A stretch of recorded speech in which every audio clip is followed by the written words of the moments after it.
આપ સૌનું હાર્દિક સ્વાગત છે. જેમની સ્મૃતિમાં આજે આ વ્યાખ્યાન યોજાયું છે તે સ્વર્ગસ્થ નવીનચંદ્ર બારોટ 1924માં પાટણમાં જન્મેલા અને એ જમાનામાં આજથી 100 વર્ષ પહેલાં મુંબઈ યુનિવર્સિટીમાં તેઓ ડબલ ગ્રેજ્યુએટ થયેલા. 25 વર્ષની ઉંમરે તેમની પાસે 2 વિકલ્પ હતા: વકીલાત કરવી અને દીકતી કમાણી કરવી, અને બીજું ગાંધી વિચારમાં જોડાઈ, ભારત છોડોની ચળવળમાં જોડાઈ, દેશ સેવામાં પોતાનું જીવન સમર્પિત કરવું. સ્વર્ગસ્થ નવીનચંદ્ર બારોટજીએ પોતાનું જીવન માટે બીજો વિકલ્પ પસંદ કર્યો અને પછીથી તેઓ મજૂરોના મસીહા તરીકે ઓળખાયા. આજે એવા આદરણીય કુલપતિજીની સ્મૃતિમાં આ વ્યાખ્યાન યોજાયું છે ત્યારે ગુજરાત વિદ્યાપીઠના કુલ સચિવ શ્રી પ્રોફેસર નિખિલભાઈ ભટ્ટને હું વિનંતી કરું છું કે આપ આવો, મુખ્ય વક્તાનો પરિચય કરી તેમનું સ્વાગત કરો. शताब्दी व्याख्यान श्रेणी 2023 कुलपति श्री नवीन चंद्र बारोट की स्मृति में 17वां व्याख्यान आज गठित किया गया है.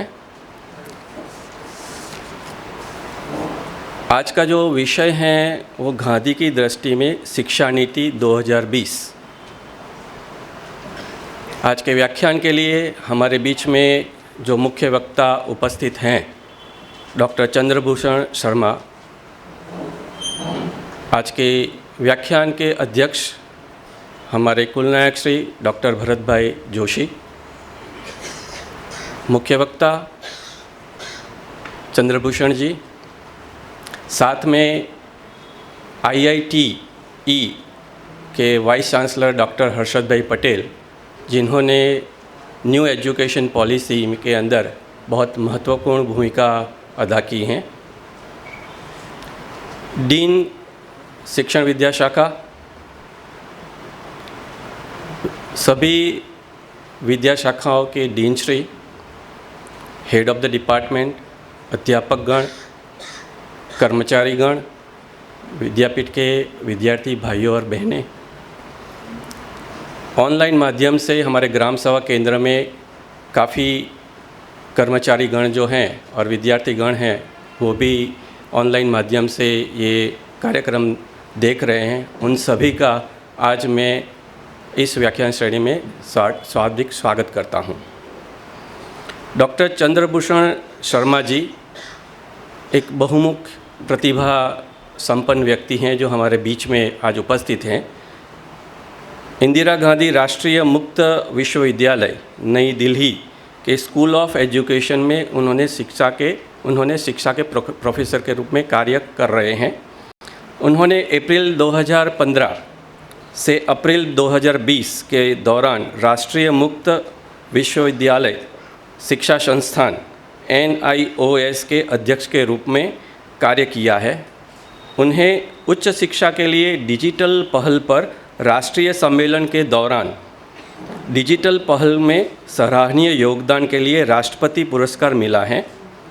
वह MHRD IGNO परियोजना सर्व शिक्षा अभियान के दूरस्थ शिक्षा कार्यक्रम के निर्देशन में भी उन्होंने काम किया है. वह भारत सरकार द्वारा गठित समिति सहित विभिन्न राष्ट्रीय नीति निर्धारित समितियां के अलावा विभिन्न ODL के साथ साथ पारंपरिक संस्थाओं के विभिन्न विधानिक निकाय, परिषद, प्रबंध बोर्ड, गवर्नेंस आदि और चयन समिति में विजिटर जो भारत के राष्ट्रपति द्वारा नामांकित हैं उसमें भी उन्होंने काम किया है. उन्हें IGNO द्वारा नामांकित किया गया है और साथ ही 11वीं योजना सर्व शिक्षा अभियान जैसे विभिन्न क्षेत्रों में पर राष्ट्रीय समितियों में भी आमंत्रित किया गया है. राष्ट्रीय माध्यमिक शिक्षा अभियान, समग्र शिक्षा, राष्ट्रीय शिक्षा मिशन, सूचना और संचार प्रौद्योगिकी, UGC विजिटिंग समितियां, राष्ट्रीय मूल्यांकन और प्रत्यायन परिषद की टीमें, राष्ट्रीय शिक्षक शिक्षा योजना परिषद और DEC, UGC, AICTE निरीक्षण समितियां आदि सभी समितियों में काफ़ी प्रमुख रोल उन्होंने प्ले किया है.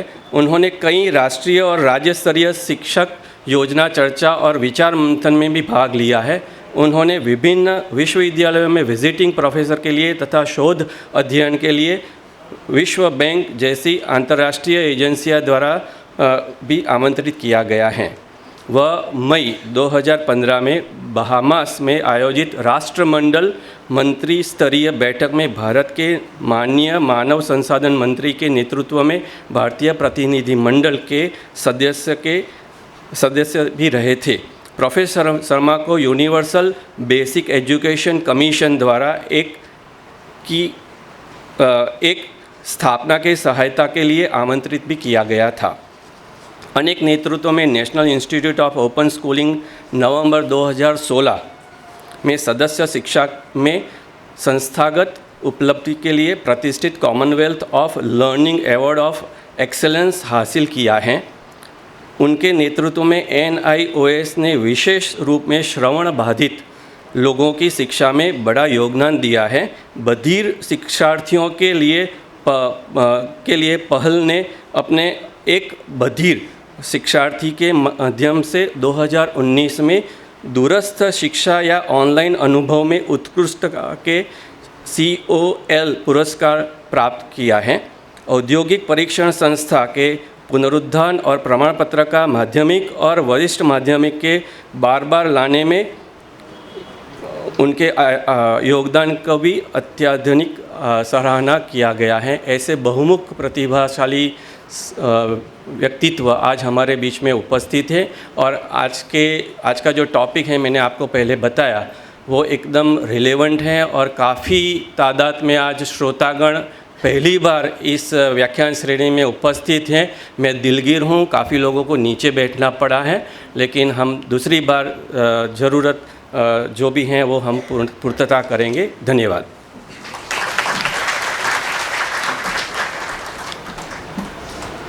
बहुत ખૂબ ધન્યવાદ આદરણીય કુલસચિવ શ્રી।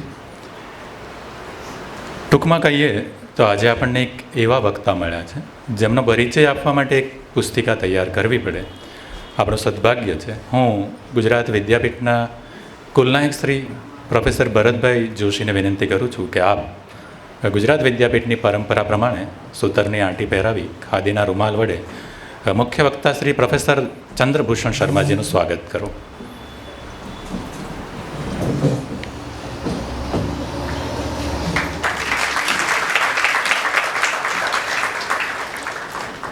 આપણે સૌ જોરદાર તાલીનાદ વડે મુખ્ય વક્તાનું સ્વાગત કર્યું। પુનઃ આપનું સ્વાગત છે। અમદાવાદ એટલે ભારતનું માન્ચેસ્ટર, પણ એક સમય એવો આવ્યો કે મિલો માંદી પડી અને ભૂંગળાઓ મૂંગા થયા। મજૂરોએ જેમના માટે જીવન આપ્યું હતું એમના જીવનના પ્રશ્નો ઊભા થયા અને એ વખતે સ્વર્ગસ્થ નવીનચંદ્ર બારોટજીએ આ મજૂર પ્રવૃત્તિનું નેતૃત્વ લીધું। સ્થાનિકથી માંડીને આંતરરાષ્ટ્રીય કક્ષાએ તેમણે મજૂરોના હિતની પ્રવૃત્તિઓ આદરી। એવા આપણા કુલપતિની સ્મૃતિમાં જ્યારે આ વ્યાખ્યાન યોજાઈ રહ્યું છે ત્યારે હું જેમણે આ વ્યાખ્યાનનું આયોજન કર્યું છે એવી શિક્ષણ વિદ્યા શાખાના ડીન અને અધ્યક્ષ શ્રી પ્રોફેસર દીપુભા દેવડાને વિનંતી કરું છું કે આ પ્રાસંગિક વક્તવ્ય આપો।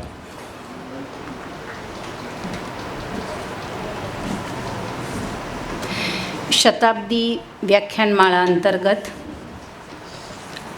कुलपति श्री नवीनचंद्र बारोट ની સ્મૃતિમાં યોજાઈ રહેલ આ 17મી વ્યાખ્યાન શ્રેણીમાં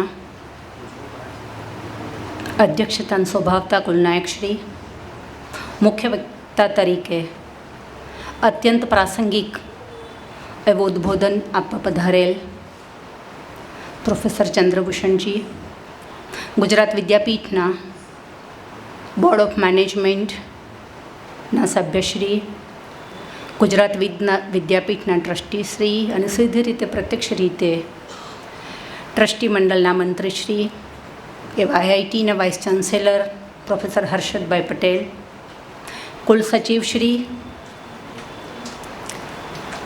વ્યાખ્યાનના યજમાન અમે છીએ, પરંતુ પડદા પાછળની ઘણી બધી વ્યવસ્થામાં કાર્યરત દરેક વ્યાખ્યાન શ્રેણી માટે એવા પ્રોફેસર સંજયભાઈ, ગુજરાત વિદ્યાપીઠની વિવિધ શિક્ષા વિદ્યાશાખાઓના અધ્યક્ષશ્રી, ડીનશ્રી, મોટી સંખ્યામાં શિક્ષણ વિદ્યાશાખામાંથી પધારેલ અને જુદી જુદી વિદ્યાશાખાઓમાંથી પધારેલ વિદ્યાર્થી મિત્રો, કેટલાક મહેમાનોના ચહેરા જોઈ રહ્યા છીએ અને વહીવટી સ્ટાફ ઓનલાઈન घना बदा निहाली रहा है। चंद्रभूषण जी मेरे इंटर्नशिप के विद्यार्थी हिंदी बीएड और बीएड के अभी गुजरात की गाँवों की स्कूलों में उनका इंटर्नशिप कार्यक्रम कर रहे हैं। हमने व्हाट्सएप और ये माध्यम के द्वारा भेजा कि व्याख्यान हो रहा है। उन्होंने रिक्वेस्ट की कि हमें लिंक भेज दीजिए। मैंने बोला लिंक अंदर ही है, तो वो भी ये व्याख्यान में हमारे साथ सम्मिलित है विशेष रूप से। मित्रों, गुजरात विद्यापीठे शताब्दी व्याख्यान माळा अंतर्गत જ્યારે કુલપતિની સ્મૃતિમાં વ્યાખ્યાનમાળા આપવાનો પ્રારંભ કર્યો ત્યારે સૌથી પ્રથમ મને એ વખતે યાદ છે કે બિંદુવાસીની કહેતા હતા કે જુદી જુદી વિદ્યાશાખાને કહેવામાં આવ્યું કે આપ જે છે એ યજમાન પદ લો, ત્યારે સૌથી પ્રથમ નોંધાયેલું ઓગસ્ટનું આ વ્યાખ્યાન જે છે એ નવીનચંદ્ર બારોટ કુલપતિની સ્મૃતિમાં શિક્ષણ વિદ્યાશાખાએ નોંધેલ. નવીનચંદ્ર બારોટ જે છે ગુજરાત વિદ્યાપીઠના કેટલાક એવા આજીવન ટ્રસ્ટીઓ કે જેમને ગુજરાત વિદ્યાપીઠનું કુલપતિ પદ ચાન્સેલર બનવાનું સૌભાગ્ય પ્રાપ્ત થયું, એમાંના એ પોતે એક. પૂજ્ય બાપુ દ્વારા અમદાવાદમાં સ્થાપેલી, પ્રત્યક્ષ રીતે એમના માર્ગદર્શનમાં સ્થપાયેલી 3 સંસ્થાઓ નવજીવન, મજૂર મહાજન અને ગુજરાત વિદ્યાપીઠ એવું વ્યક્તિત્વ હતું કે ત્રણેયમાં એ પોતે આજીવન ટ્રસ્ટી હતા. આજીવન આવા વિચારો સાથે રહી અને કર્તૃત્વનો પંથ એમને કાપ્યો. એના પાયામાં એમનું મોસાળ પાટણ ઉત્તર ગુજરાત, બારોટ સાહેબે મને કહેલું ગુજરાત વિદ્યાપીઠના કુલપતિ બન્યા પછી વાતચીત જે થયેલી એ વખતે કે મારું મોસાળ પાટણ અને મારો પ્રાથમિક શિક્ષણનો અભ્યાસ જે છે પાટણમાં થયેલો, અને પાટણમાં અમારે આજે પણ છે પંડ્યા અભ્યાસ ગૃહ છે.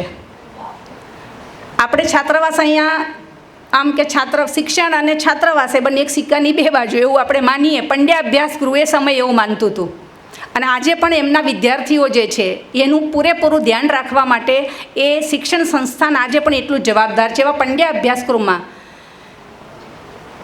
પૂજ્ય રવિશંકર મહારાજ પધારેલા કે જુઓ રાષ્ટ્રીય કક્ષાએ આવા યુવાનો અને શાળાઓને એના શિક્ષકો અને આચાર્યોને બધા રાષ્ટ્રીય ચળવળમાં જોડાઈ રહ્યા છે. તમે વિદ્યાર્થી છો, નાના છો, પણ તમારે શું કામ કરવાનું છે? રવિશંકર મહારાજ ઘણી બધી ખાદી એમની સાથે લઈ ગયેલા અને એમને આ બધા અભ્યાસગૃહના વિદ્યાર્થીઓને કહ્યું કે પાટણમાં ફરો, હા, અને મેલાઓમાં જાઓ, લોકો પાસે જાઓ અને કહો કે આ રાષ્ટ્રીય ચળવળના ભાગરૂપે ખાદીના વસ્ત્રો છે તમે ધારણ કરો. એટલે કે અમે ખાદી વેચતા હતા, આમ તાકે તાકાત બધા ભણવાની સાથે સાથે લઈને. કહેવાનું તાત્પર્ય એ છે કે એ સમયે જે ગાંધી ખાદી આ વિચારો એમને મળ્યા એ આજીવન રહ્યા. પ્રત્યક્ષ રીતે એમનું સીધું પ્રદાન જે છે એ મજૂર મહાજનમાં રહ્યું. મજૂર મહાજનના એ પ્રમુખ રહ્યા. મિલ માલિકો અને મજૂરો, આપને ખબર હોય તો મજૂર મહાજનના પ્રથમ પ્રમુખ અને ગાંધીજીની પ્રેરણાથી મૃદુલાબેન, એમના જ એક બાજુ મિલ માલિક અને એની સામે એમના જ બહેન જે છે એ એના પ્રેસિડેન્ટ. અને પ્રેસિડેન્ટની તવારીખમાં આપણા બારોટ સાહેબ નવીનચંદ્ર બારોટ જે છે એમનું પણ યશસ્વીની પ્રદાન રહ્યું. મિત્રો, સ્થાનિક કક્ષા અમદાવાદથી માંડી ગુજરાત હોય કે નેશનલ લેબર ઓર્ગેનાઇઝેશન હોય કે ILO ઇન્ટરનેશનલ લેબર ઓર્ગેનાઇઝેશન, એમાં એમણે પ્રમુખ પદ શોભાવ્યું. વર્ષો સુધી એ જીવ્યા ત્યાં સુધી એના પોલિસી ફ્રેમિંગમાં, નીતિગત વ્યવસ્થામાં એમનું સીધું માર્ગદર્શન રહ્યું. જ્યારે બજેટ સત્ર હોય ને અને બજેટ બનતું હોય ને ત્યારે દેશમાં લેબરોના સંદર્ભમાં પોલિસી ફ્રેમિંગ શું થઈ શકે એ માટે દર વર્ષે બારોટ સાહેબ જે છે એને બજેટ પહેલાં જે મિટિંગ થાય, ફાઇનાન્સ મિનિસ્ટર કેટલાક લોકો સાથે કરે, એમાંના એક નવીનચંદ્ર બારોટ હંમેશા રહ્યા. એમની 78 વર્ષની ઉંમરે પણ પોતે મજૂરોના કેસો સુપ્રીમ કોર્ટમાં લડતા હતા. 78, અને એટલા મીન્સ કોઈ પણ પૈસા કે એ તો એમની વાતમાં જ નહોતું. મિલો ધીમે ધીમે અસ્ત થતી ગઈ, પરંતુ આજે મિશન જે છે એમણે ચાલુ રાખ્યું. આજે ગુજરાતમાં અને દેશમાં હજારો મજૂર મંડળીઓ અને કર્મચારીઓ જે છે, એના સંઘો જે છે, એમાં સીધા પ્રણેતા બારોટ સાહેબ રહ્યા. એમનો બાયોડેટા જે છે 10 પાનાનો છે, અને એમાં એમની સ્થાપેલી સંસ્થાઓના યાદી જુઓ ને તો કર્મચારી સંબંધિત જ. અને નાનામાં નાનું લેબર, અમારું મહેસાણાનું દૂધસાગર ડેરીની સામે એક સહયોગ ચાલે છે. મિત્રો, આ સહયોગ જે છે ને એના પાયામાં બારોટ સાહેબ અને એ વખતના મહેસાણા જિલ્લાના એ ગાંધીયન બધા કર્મચારીઓ, જે દૂધસાગર ડેરીના કર્મચારીઓ, એમને એક હકારાત્મક એમણે અભિગમથી આજે સહયોગ જે છે એના કર્મચારીઓથી જ ચાલતું એક મંડળ છે, એના એક લેબર ઓર્ગેનાઇઝેશન વન ટાઈપનું. આવું એમનું જબરજસ્ત પ્રદાન જે છે એ રહ્યું. એના જ કારણે બાબુભાઈ જસભાઈ પટેલની સરકારમાં પોતે પ્રધાન રહ્યા, લેબર મિનિસ્ટર ખાસ કરીને. અને જે સમયે વિધાનસભામાં સરકાર જવાની હતી ત્યારે વિધાનસભામાંથી બહાર નીકળેલા પ્રધાનોમાં રિક્ષામાં બેસી અને અમદાવાદની રાહ પકડનારી પણ એ પણ હતા. રાજકારણમાં એમના પદાર્પણ અહીંયા અમદાવાદમાં ખોખરા વિસ્તારથી થયેલા. સતત એમનું અમદાવાદ મ્યુનિસિપલ કોર્પોરેશનમાં ખોખરા મત વિસ્તારમાંથી આવતા સ્ટેન્ડિંગ કમિટીના ચેરમેન હતા. આપણે સુભાષભાઈ જોઈએ છે ને, એ એમનું પ્રદાન. એવું તો ઘણું બધું પ્રદાન એમનું છે. ગુજરાત વિદ્યાપીઠમાં એમનો કાર્યકાળ ઘણો ઓછો રહ્યો, પરંતુ મને યાદ છે એ વખતે જતેન્દ્ર દેસાઈ સ્વર્ગસ્થ, એ કુલનાયક અને કાર્યકારી રજિસ્ટ્રાર કુલસચિવ પિયુષભાઈ શાહ હતા. આયા ને પહેલી જ મુલાકાતમાં અઠવાડિયા 15 દિવસમાં. અત્યારે મયુર ગાર્ડન સરસ જોવો છો ને, એ વખતે ત્યાં થોડું સજીવ ખેતી ને બધું ડમ્પિંગ થતું હતું આપણા કેટલાક વેસ્ટનું. એ કે જેવા દાખલ થઈ એવું આવું બધું ના હોય જીતુભાઈ, કંઈક કરવું જોઈએ આનું. તો જીતુભાઈ કે બગીચો ને બધું કંઈક બનાવવું હોય તો પૈસા. અરે એ તો બધા મહાજનો સાથે કામ કરતા હતા, આમ મજૂરો સાથેના મહાજનો સાથે, કે વિદ્યાપીઠના નામે પૈસાની વ્યવસ્થા થઈ જશે, પણ આપણે આને કંઈક કરીએ, એક સારો બગીચો આમ દાખા એવું કંઈક કામ કરો. મિત્રો, વ્યવસ્થા થઈ ગઈ, તમે આજે જુઓ છો એ. અને આજુબાજુ જે બધી સરસ સુવાક્યો સાથે અમારા શિક્ષણ વિદ્યાશાખાનો જે વિદ્યાર્થી બહુ સારો પેઇન્ટર હતો, લગભગ એ બધું જ જે છે એ એણે સરસ રીતે એના વેકેશનના સમયગાળામાં આપણું પેલું કહીએ ને શ્રમ યજ્ઞ એનો થઈને એ આપણો સ્વાભિમાન સ્કોલરશિપમાં એણે કરેલું એ વખતે. આ બધી બાબતો ઘણી બધી એમની સાથે વણાયેલી છે. મને લાગે છે કે સમય મર્યાદામાં મારે વધારે કહેવાનું નથી, પરંતુ બારોટ સાહેબ જેવા વ્યક્તિત્વ જે છે એ હંમેશા આપણા સ્મરણમાં રહેશે. અત્યારે જેટલા મજૂર યુનિયનો છે એમની દિશા ક્યાંક કોઈક જગ્યાએ ફંટાઈ ગયેલી લાગે છે, ત્યારે બારોટ સાહેબ જેવા વ્યક્તિત્વ જે છે એ આપણને હંમેશા સ્મરણમાં રહેશે. ગુજરાત વિદ્યાપીઠના કુલપતિ તરીકે એમની મજૂર મહાજન, ગુજરાત વિદ્યાપીઠ અને નવજીવનમાં આપેલી પ્રત્યક્ષ સેવાઓ પણ મને લાગે છે કે અથાગ છે. આજે એક સુયોગ થયો છે કે શિક્ષણ જગતના જ, ખાસ કરીને NEP 2020 નો જે આપણો રાષ્ટ્રીય શિક્ષણ નીતિનો અહેવાલ આખો જે તૈયાર થયેલો છે, રાષ્ટ્રીય શિક્ષણ નીતિની રચનામાં પ્રત્યક્ષ રીતે પ્રોફેસર ચંદ્રભૂષણજી એ કાર્યરત હતા. જે કહીએ ને કે એકવાર એક નીતિ બની જાય પછી એને જમીન ઉપર કેવી રીતે ઉતારવી, ગ્રાસરૂટ સુધી કેવી રીતે લઈ જવી, એનું અમલીકરણ કેવી રીતે કરવું, શિક્ષણ જગત પાસે, અધ્યાપકશ્રીઓ પાસે, વિદ્યાર્થીઓ પાસે, શિક્ષક પ્રશિક્ષણના ભવિષ્યના શિક્ષકો પાસે આજે એક ફ્રન્ટલાઇન કરિક્યુલમના સંદર્ભમાં ફ્યુચરોલોજીનું વર્ણન કરતા હોય ને કે આવી ભૂમિકા તમારી પાસેથી અપેક્ષિત છે, એવું સુંદર વ્યાખ્યાન એમને આપ્યું. એટલે એક શિક્ષણના જ બેગદારી અને મહાજન चंद्रभूषण जी, आप शिक्षा जगत के महाजन हो. हाँ, आपका स्वागत है ये व्याख्यान माला में. नमस्कार.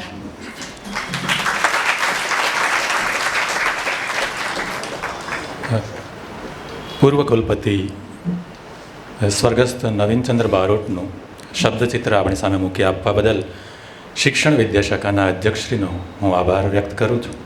ખરેખર ગાંધીજી જે કહેતા હતા કે સાદું જીવન અને ઉચ્ચ વિચાર તેમને ભરેલા કુલપતિ હતા.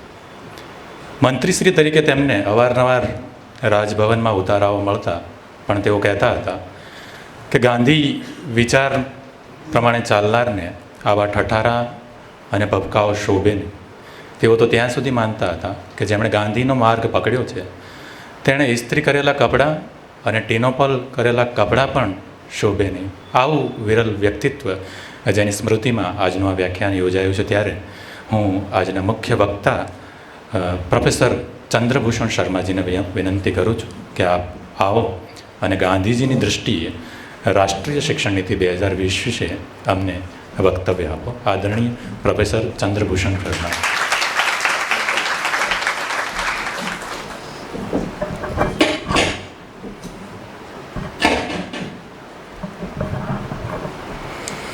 नमस्कार. मंचासीन विद्वतजन,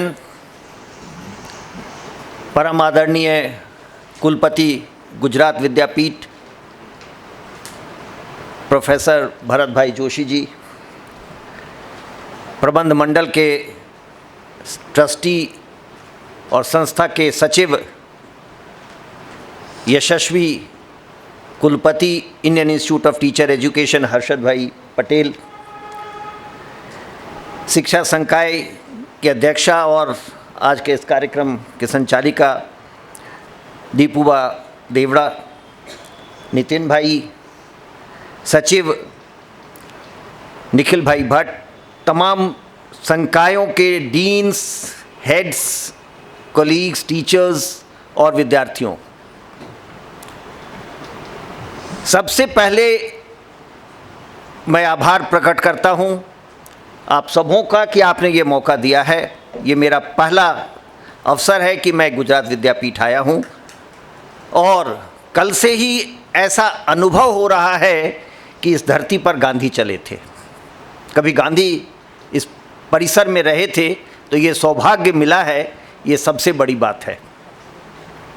मैं बहुत आभारी हूं और भावुक भी हूं. जब भरत भाई ने मुझे निमंत्रित किया कि आप ये व्याख्यान माला दें और बताया कि इस संस्था के 7वें कुलपति नवीन चंद बारोट जी की स्मृति में ये व्याख्यान देना है, तो और भी अच्छा लगा. बड़े यशस्वी और जिनका परिचय अभी दिया गया. आज हम एक ऐसे पड़ाव पर हैं देश के, एक ऐसे चौराहे पर खड़े हैं जब देश एक नया सपना देख रहा है. और मैं बचपन से गांधी को पढ़ता रहा हूं, गांधी के विचारों पर काम करता रहा हूं, गांधी के विचार पर आधारित छात्र राजनीति किया है. मेरा सौभाग्य रहा कि मैं जवाहरलाल नेहरू विश्वविद्यालय में पढ़ा और वहां गांधी विचार पर आधारित जो विद्यार्थियों का समूह था उसका अध्यक्ष भी था. और पिछले कुछ वर्षों में राष्ट्रीय शिक्षा नीति बनाने में मेरी भी शिरकत रही. जैसा बताया गया कि मैं national institute of open school का अध्यक्ष 2015 से 20 तक रहा और 2015 में ही हम लोग राष्ट्रीय शिक्षा नीति पर काम करना शुरू किए थे. तो आज के इस व्याख्यान को व्याख्यान नहीं, आपसे मेरे विचार, मेरे अनुभव साझा करने का ही सेशन है. शायद उससे कुछ आप समझ सकें कि मेरी समझ राष्ट्रीय शिक्षा नीति की आज के संदर्भ में क्या है. ये तीसरी शिक्षा नीति है देश की. कमीशन के रिपोर्ट बहुत सारे आए. पहला कमीशन राधाकृष्णन कमीशन था, दूसरा मुदलियार था, उसी वक्त छोटे छोटे और कमीशन बने थे. लेकिन ये कमीशंस थे, ये नीति नहीं थी. 68 में आके पहली नीति आती है. 1968 की जो शिक्षा नीति है वो पहली नीति है. हमको ये समझने की आवश्यकता है और मैं इस बात पर जोर देता हूँ हमेशा. बहुत सारी चीज़ें जो मैं बोलता रहा हूँ क्योंकि राष्ट्रीय शिक्षा नीति के आने के बाद शायद मैं कम से कम 200 संबोधन दिया होऊंगा, तो कोई नई बात आज नहीं कह सकूँगा, कोई उन्हीं बातों को दोहराऊंगा. तीसरी नीति है. और एक नीति क्या होती है? नीति सरकार की मंशा होती है, is the wish list of the government of the day. तो 68 में पहली नीति आई, 86 में दूसरी नीति आई और 2020 में तीसरी नीति आई है। इन तीनों नीतियों में क्या कॉमन है? I don't know whether I am saying something new or you have looked at it, you know about it, but you need to ponder over it. आप इस पर विचार जरूर करना चाहिए आपको कि इन तीनों नीतियों में कॉमन बात क्या है। 68 में सरकार इंदिरा जी प्रधानमंत्री थी, वो इंदिरा जी की नीति थी। हम शिक्षाविद हैं, इसलिए चीज़ों की समीक्षा हमें सारे कंसिडरेशन छोड़ करके करना चाहिए। 86 की नीति क्या थी? राजीव गांधी की नीति थी। और अगर 2030, 35, 40 में कोई अगर चर्चा करेगा कि 2020 की नीति क्या थी, तो निश्चित तौर पर यह कहा जाएगा कि यह नरेंद्र मोदी की नीति थी। इन तीनों नीतियों में कॉमन क्या है? 68 में इंदिरा जी को फुल मेजॉरिटी था पार्लियामेंट में, 86 में राजीव गांधी को फुल मेजॉरिटी था और 2020 में माननीय नरेंद्र मोदी जी को फुल मेजॉरिटी था। बीच का 34 साल अगर आप देखें 86 से 2020, तो हमेशा मिलीजुली सरकार थी, इसलिए कोई भी नीति नहीं आ सकती। मैं आपको एक उदाहरण देता हूं। मनमोहन सिंह की सरकार बनी थी। मनमोहन जी शिक्षाविद थे, उनकी शिक्षा में बड़ी रुचि थी। एजुकेशन का बजट उनके समय में बढ़ा भी था, क्योंकि वो जानते थे कि शिक्षा में खर्च करना जरूरी है। उन्होंने एक नेशनल नॉलेज कमीशन बनाया था, जिसमें अपने चुने हुए ऐसे लोगों को रखा था जिसको वो समझते थे कि वो शिक्षा समझते हैं या वो हमको सही सलाह दे सकते हैं। नॉलेज कमीशन प्रधानमंत्री को अपने रिपोर्ट सबमिट करता था। प्रधानमंत्री उसको शिक्षा मंत्री, जो ह्यूमन रिसोर्स डेवलपमेंट मिनिस्टर तब कहे जाते थे, मानव संसाधन विकास मंत्री अर्जुन सिंह जी को भेजते थे। एक भी रिकमेंडेशन नहीं इंप्लीमेंट हुआ। I am saying that on record, go and test it. एक बड़ा अच्छा उदाहरण है। नॉलेज कमीशन ने कहा कि एक अथॉरिटी बननी चाहिए, रेगुलेटरी अथॉरिटी बननी चाहिए शिक्षा में, इसलिए यूजीसी को ट्रांसफॉर्म करके नेशनल एजुकेशनल रेगुलेटरी अथॉरिटी बनाइए। उसको अर्जुन सिंह जी ने National Commission for Higher Education and Research के रूप में बिल लाया, जो पार्लियामेंट में प्लेस हुआ, लेकिन वो पास नहीं हो सका। कहीं ना कहीं शिक्षा राजनीति का एक अंग है। Education is intrinsically a political agenda. And if you want to read the mind of your leader, you need to read the policy of that leader and you will understand what the leader thinks about. अब यहीं हम साथ देखना चाहते हैं गांधी के क्या विचार थे, हमारे प्रधानमंत्री नरेंद्र मोदी जी के क्या विचार हैं और उसको ये नीति कैसे प्रदर्शित करती है। मैं एक आपको उदाहरण दूं। 11 जून 2014 को प्रधानमंत्री जी पहली बार संसद में वक्तव्य दिए थे, जिसको हम मेडन स्पीच कहते हैं। मेडन स्पीच हर पार्लियामेंटेरियन को देने का अधिकार होता है। वो अनइंटरप्टेड अनलिमिटेड टाइम में बोलता है सांसद, लेकिन ये ऐसा मौका था जब पहली बार सांसद बने आदरणीय नरेंद्र मोदी, प्रधानमंत्री भी थे। 11 जून 2014 को प्रधानमंत्री ने संबोधित किया और उन्होंने एक बात कही थी। 70% लोग गांव में रहते हैं, 70% बच्चे गांव में हैं, उनको अच्छी शिक्षा उपलब्ध नहीं है, उनके पास अच्छे शिक्षक नहीं हैं। क्या तकनीक के माध्यम से हम उन बच्चों तक अच्छे शिक्षक नहीं पहुंचा सकते हैं? Now look at Gandhi's statement. जरा गांधी जी के बीज मंत्र को याद करिए। क्या बोले थे गांधी?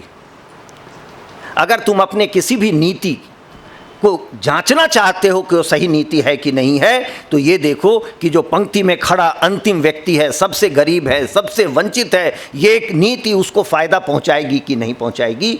अब राष्ट्रीय शिक्षा नीति को देखिए कि जो प्राइम मिनिस्टर मोदी ने कहा, जो गांधी ने कहा, और ये नीति क्या कहती है। जो मुख्य बिंदु रहा नीति कहती है कि 26.3% of the relevant age group is in higher education. 75 साल की आजादी के बाद, सर्व शिक्षा अभियान पर करोड़ों खर्च होने के बाद, समग्र शिक्षा लागू करने के बाद 2020 में केवल 26 बच्चे 100 में से, जिनको कि सबको हमने प्राथमिक विद्यालय में लाया था। सर्व शिक्षा अभियान पिछले दशक में कहता रहा है 100% बच्चे विद्यालयों में हैं, तो 74 बच्चे फेल क्यों कर गए? कहां गए वो 74 बच्चे? केवल 26 ही क्यों पहुंचा हायर एजुकेशन में? आपकी नीतियां फेल कर रही थी और आपको पता ही नहीं था। 2015 में जब ये बात शुरू हुई, और मेरा सौभाग्य था कि तभी से मैं जुड़ा कि देखो कि ये क्यों ऐसी स्थिति है, तो सबसे पहले देखिए, आप आमतौर पर आज किसी ने ये कहा, भरत भाई ने ही कहा सुबह में, कि हम लोगों ने 9 पेज का एक रिपोर्ट भेजा था गुजरात विद्यापीठ से, और उसमें से ज़्यादातर चीज़ राष्ट्रीय शिक्षा नीति में आए हैं, लेकिन हमारा नाम नहीं है। उलट के देखिएगा, इस शिक्षा नीति में किसी का नाम नहीं है। 2 करोड़ लोग संपर्क किए गए थे, तभी 5 साल लगा है। और मैं इतनी जगह बोला हूं, इतने लोगों से बात किया हूं नीति के बाद, जितने लोगों ने भी ये प्रश्न उठाए हैं कि ऐसा होना चाहिए था, तो मैं उसका जवाब दे पाया हूं कि ये इस पैराग्राफ में ये पढ़ो, यहां उत्तर है। मुझे एक भी प्रश्न नहीं मिला है जिसका जवाब ये नीति नहीं देती है।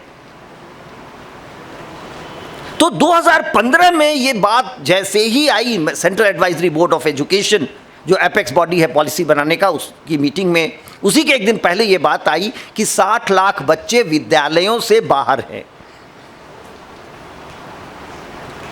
स्मृति ईरानी जी अध्यक्षता कर रही थी, उन्होंने एक समिति बनाई, मेरा सौभाग्य रहा कि मैं भी उसमें मेंबर था। हम लोग देश भर में घूम के बात किए बच्चों से, पेरेंट्स से, अभिभावकों से, कि बच्चा क्यों निकल गया स्कूल से। बच्चों से बात किया, बच्चे कहे कि हमको कुछ समझ में नहीं आता था। क्यों नहीं समझ में आता? पता नहीं टीचर किस लैंग्वेज में पढ़ाते थे। मैं बिहार से आता हूं, लेकिन मेरी मातृभाषा हिंदी नहीं है, मेरी मातृभाषा मगही है। इस तरह अगर आप देश के तमाम राज्यों को देखें, तो उन राज्यों की वो भाषा जिसको हम 8 शेड्यूल में लाए हैं, वो सबों की भाषा नहीं है। और ये बात पहली बार नहीं देखा जा रहा था।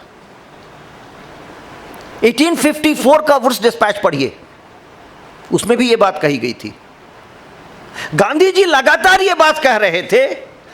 1937 का बेसिक एजुकेशन वर्धा स्कीम जिसको हम कहते हैं, उसको पढ़िए, वो भी यही कह रहा है।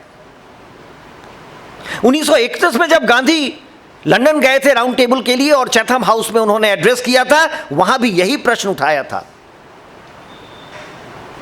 आज निश्चित तौर पर यह प्रश्न पूछना होगा कि जब 47 में हमें आजादी मिली, तो जिस विषय को लेकर के हम पूरी आजादी की लड़ाई लड़े थे, वो 75 साल तक लागू क्यों नहीं हुआ? नीति को ध्यान से पढ़िए, पहला 3 चैप्टर एग्जैक्टली यही कहता है। अगर भाषा की समस्या का समाधान हो गया, जो गांधी के पूरे वांग्मय का केंद्र रहता था, बच्चे से उसी भाषा में बात करो, उसी में पढ़ाओ जिसको वो समझता है। अभी अवसर नहीं है कोटेशन पढ़ने का, मैं वो कोटेशन हिंद स्वराज का पढ़ना चाहता था आपके साथ। मैं देखूं कि हाँ, करोड़ों लोगों को अंग्रेजी की शिक्षा देना उन्हें गुलामी में डालने जैसा है। गांधी लिखते हैं हिंद स्वराज में, करोड़ों लोगों को अंग्रेजी की शिक्षा देना उन्हें गुलामी में डालने जैसा है। मैकॉले ने शिक्षा की जो बुनियाद डाली, वो सचमुच गुलामी की बुनियाद थी। उसने इसी इरादे से अपनी योजना बनाई थी। ऐसा मैं नहीं समझता, मैं समझना चाहता, लेकिन उसके काम का नतीजा यही निकला। यह कितने दुख की बात है कि हम स्वराज्य की बात भी पराई भाषा में करते हैं। ये बात गांधी लिखे और पूरी आज़ादी की लड़ाई इसी में हुई। 1925 में कांग्रेस का मिनट्स विरोध के तौर पर हिंदी में लिखा गया कि हम अंग्रेजी नहीं एक्सेप्ट करेंगे।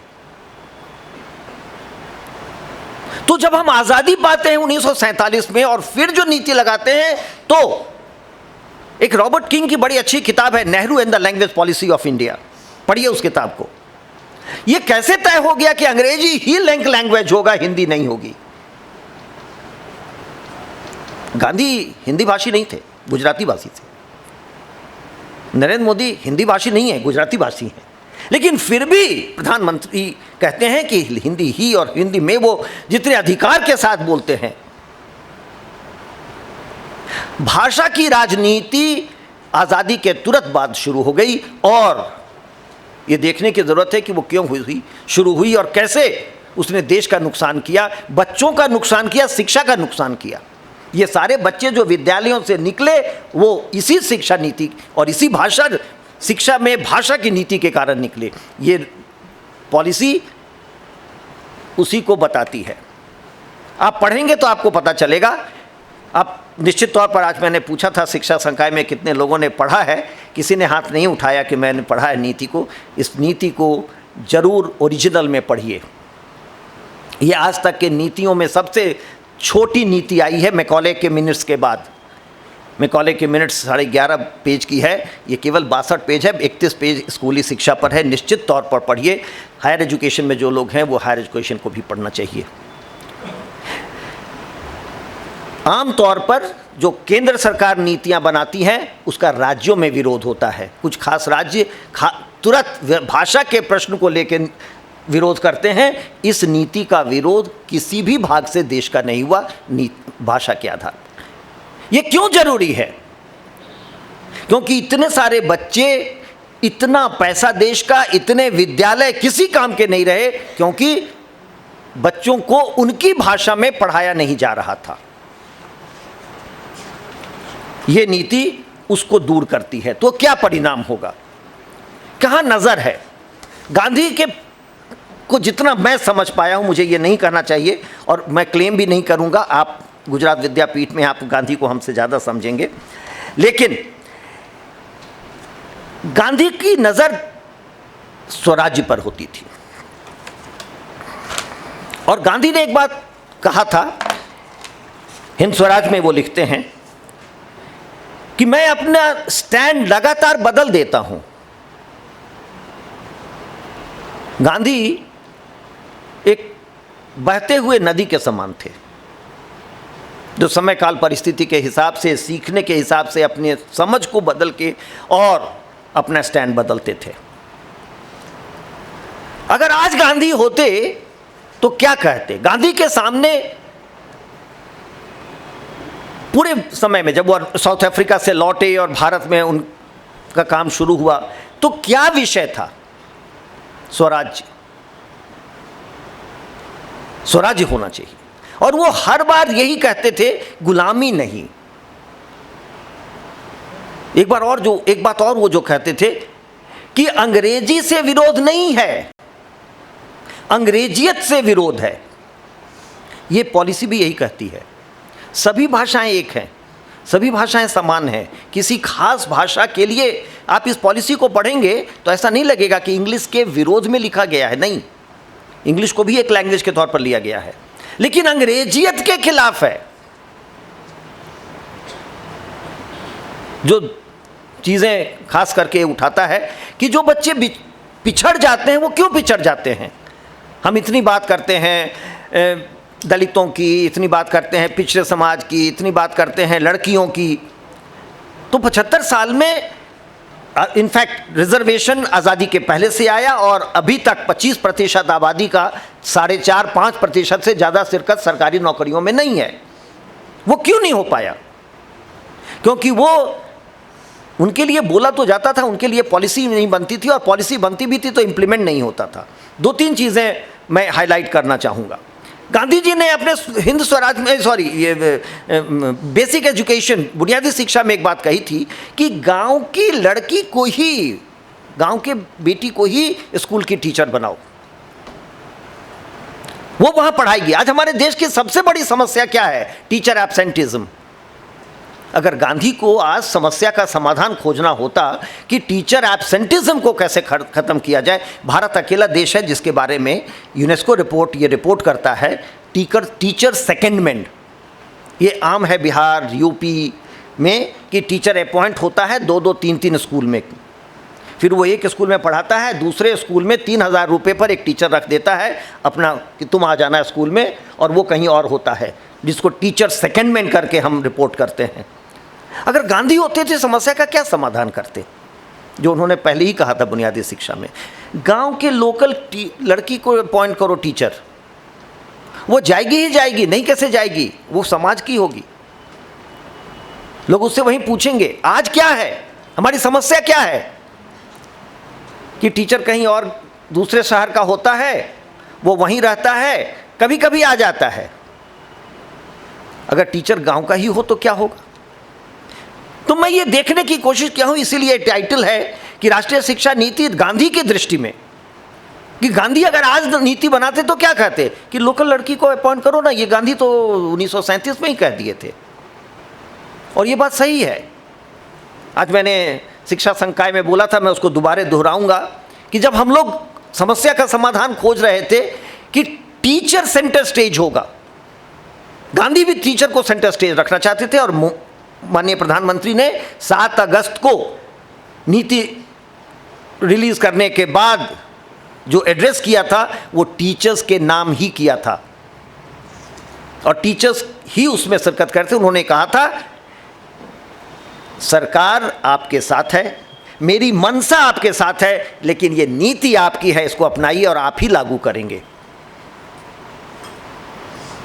कभी ये स्थान टीचर को नहीं दिया गया था, गांधी भी यही स्थान टीचर को देते थे।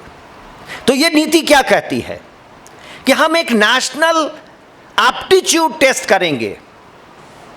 जो लोग शिक्षा संकाय से हैं उनके लिए रिपीटेशन होगा। हम एक नेशनल एप्टीट्यूड टेस्ट करेंगे टू अपॉइंट टीचर्स, और इसलिए ये बात कही गई कि देश में 62 स्कूल बोर्ड है, 62, अब एक आध आगे पीछे हुए होंगे। इन सारे स्कूल बोर्ड्स में लड़कियों का परफॉर्मेंस लड़कों से बेहतर होता है। आप किसी भी बोर्ड का रिजल्ट उठा के देखिए, central board for secondary education, national institute of open schooling, Bihar board, इनके डेटा मैं देखा हूं, सारे बोर्ड में लड़कियां बेहतर करती हैं।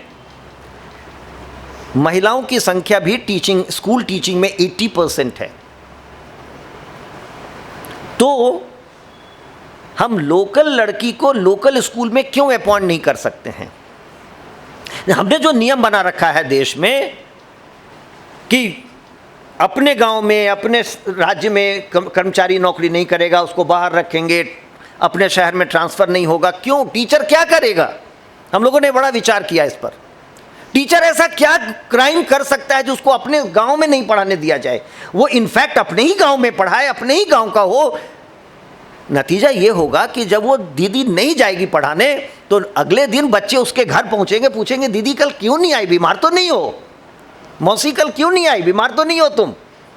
तो जो सोशल प्रेशर उस पर होगा वो स्कूल पहुंचेगी ही पहुंचेगी। आज क्या है, वो कहीं दूर रहता है, किसी और शहर का है, और वो कहता है कल बीडीओ साहब ने बुलाया था। ये प्रैक्टिकल प्रॉब्लम्स हैं हमारे स्कूल एजुकेशन के, जिसका बड़ा सीधा समाधान होना था। हम लोगों ने इस नीति में क्या कहा है, जब हम कह रहे हैं हम लोग, if I am not revealing something very confidential, जब ये पूरे डॉक्यूमेंट लेके लोग गए थे, मैं केवल बैकग्राउंड में था, सेक्रेटरी या दूसरे लोग, तो प्रधानमंत्री जी ने कहा था कि देखो ऐसी नीति लाओ जो लागू कर सको। नीतियाँ तो बड़ी बड़ी लिखी गई हैं लेकिन लागू नहीं हुआ। मुझे जैसा बताया गया कि प्रधानमंत्री जी एक बार कहे कि इतने रिकमेंडेशन लाए हो, कोठारी कमीशन को ही लागू कर दो, वो तो बड़ा अच्छा कमीशन रिपोर्ट है, उसमें इतनी अच्छी बातें कही गई, तो उसी को लागू कर दो, फिर से लिखवाने की क्या ज़रूरत थी। उन्होंने 5 चीज़ें कही। पहली बात, व्हाट इज़ द प्रॉब्लम, क्या परेशानी है, क्या खराबी है, क्या है। दूसरा, क्या बदलना है, उसमें क्या बदलोगे, चेंज क्या होगा। तीसरा, वो कौन सी एजेंसी करेगी या व्यक्ति करेगा। कितना समय लगेगा और कितना धन लगेगा।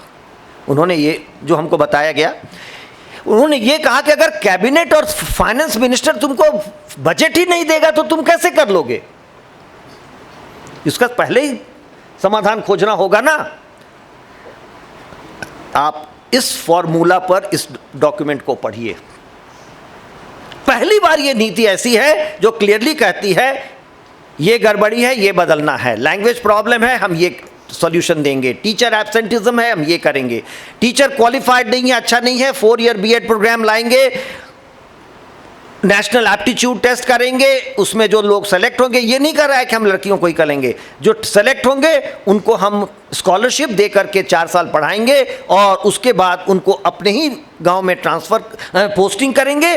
और साथ में ये भी कहती है नीति उनका ट्रांसफ़र नहीं होगा। आज अगर हम राज्यों को देखें तो उनका सबसे बड़ी टीचर्स की परेशानी है कि उनको दूर दूर ट्रांसफ़र कर दिया जाता है। उसके बाद सबसे ज़्यादा, ये डेटा पर है, ये रिसर्च फाइंडिंग है कि सबसे ज़्यादा जो लोग नौकरियां छोड़े हैं वो महिलाएं हैं। और क्योंकि उनका ट्रांसफ़र दूर किया गया था, उनके गांव से, उनके घर से दूर करने के कारण उनकी प्रायोरिटी हस्बैंड और फैमिली होती है। ये पॉलिसी इस छोटी सी समस्या को, जो बड़ी गंभीर समस्या है, देख करके रिकमेंड करता है। अब आप इसको पूरे कंटिन्यूअम में देखिए। 12th के बाद नेशनल एप्टीट्यूड टेस्ट होगा। अगर लड़कियां बेहतर कर रही हैं 12वीं में तो वो नेशनल एप्टीट्यूड टेस्ट में भी आउट परफॉर्म करेंगे दूसरों को, and by merit, not by favour. The deserving लोग आएंगे। अब समस्या ये है कि अभी भी हमारे देश में लड़कियों को पढ़ाने में पेरेंट्स पीछे रह जाते हैं, लड़कों को पहले पढ़ाते हैं। तो पॉलिसी ने कमिट किया है कि हम स्कॉलरशिप देंगे और उनको स्कॉलरशिप देके पढ़ाएंगे, क्योंकि 4 साल का डिग्री प्रोग्राम होगा तो लड़कियां नहीं पढ़ पाएंगी, उनको लाएंगे। अब जब वो डिग्री पाएंगी, क्वालिफाई करेंगे, उनको अपने ही गांव में भेजेंगे और उनका ट्रांसफ़र नहीं होगा। ये पहली बार लिखा गया है पॉलिसी में कि टीचर्स का ट्रांसफ़र नहीं होगा। मैं जानबूझ के इस बात को हर बार दोहराता हूं कि अगर हम आप जानते हैं कि पॉलिसी क्या है तो निश्चित तौर पर उसको हम बारी बारी से उठाएंगे और सरकार भी सुनेगी। अब जाके बेसिक एजुकेशन गांधी का पढ़िए। गांधी एग्जैक्टली यही फ्रेमवर्क दिए थे। फिर उन्होंने क्या कहा था कि बच्चों को कोई बड़ी बड़ी चीजें नहीं पढ़ानी है, उनको लाओ, खेलने दो, साथ में बात करने दो, प्रश्न पूछने दो। वो साथ आएंगे, वहां प्रश्न पूछेंगे, साथ में चर्चा करेंगे, उसी से सीखेंगे। उनको आना जरूरी है। आपने अगर जादुई पिटारा देखा है जो अभी एनसीईआरटी ने रिलीज किया है इस पॉलिसी पर बेस्ड, तो आप पाएंगे एग्जैक्टली वही है जो गांधी ने कहा था कि खेलेंगे खिलौनों से। अब ये खिलौने कहां से आएंगे? हर्षद भाई इस पर बड़ा काम करवा रहे हैं। नेशनल टॉयज म्यूजियम और टॉयज पर रिसर्च। हमारे देश की एक बड़ी परंपरा थी खिलौनों की, वो जानबूझ के मार दिया गया या मरने दिया गया क्योंकि चीन से, आपको कोई अंदाज नहीं है कि चीन से हम कितने का खिलौना हर साल इंपोर्ट करते हैं। पैसा भी जाता है और वो खिलौने हमारे बच्चों के जीवन से जुड़े हुए नहीं होते हैं।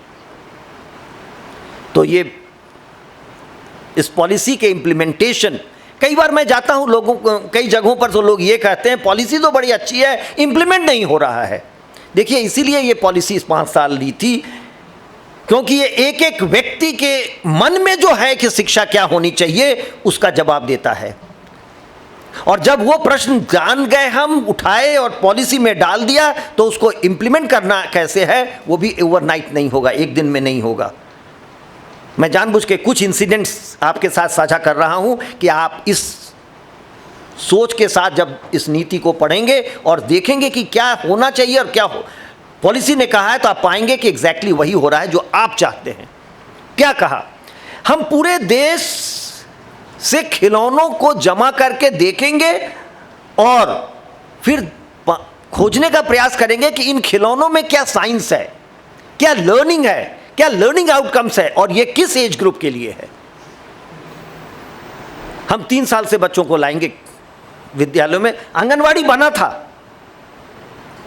आंगनवाड़ी की स्थापना इंटीग्रेटेड चाइल्ड डेवलपमेंट स्कीम के तहत हुआ था। कभी डॉक्यूमेंट पढ़िए। मैं ज़्यादा विश्लेषण 68, 86 की नहीं किया हूँ, क्योंकि फिर वो लगेगा कि मैं इस पॉलिसी का समर्थक हूँ। इसलिए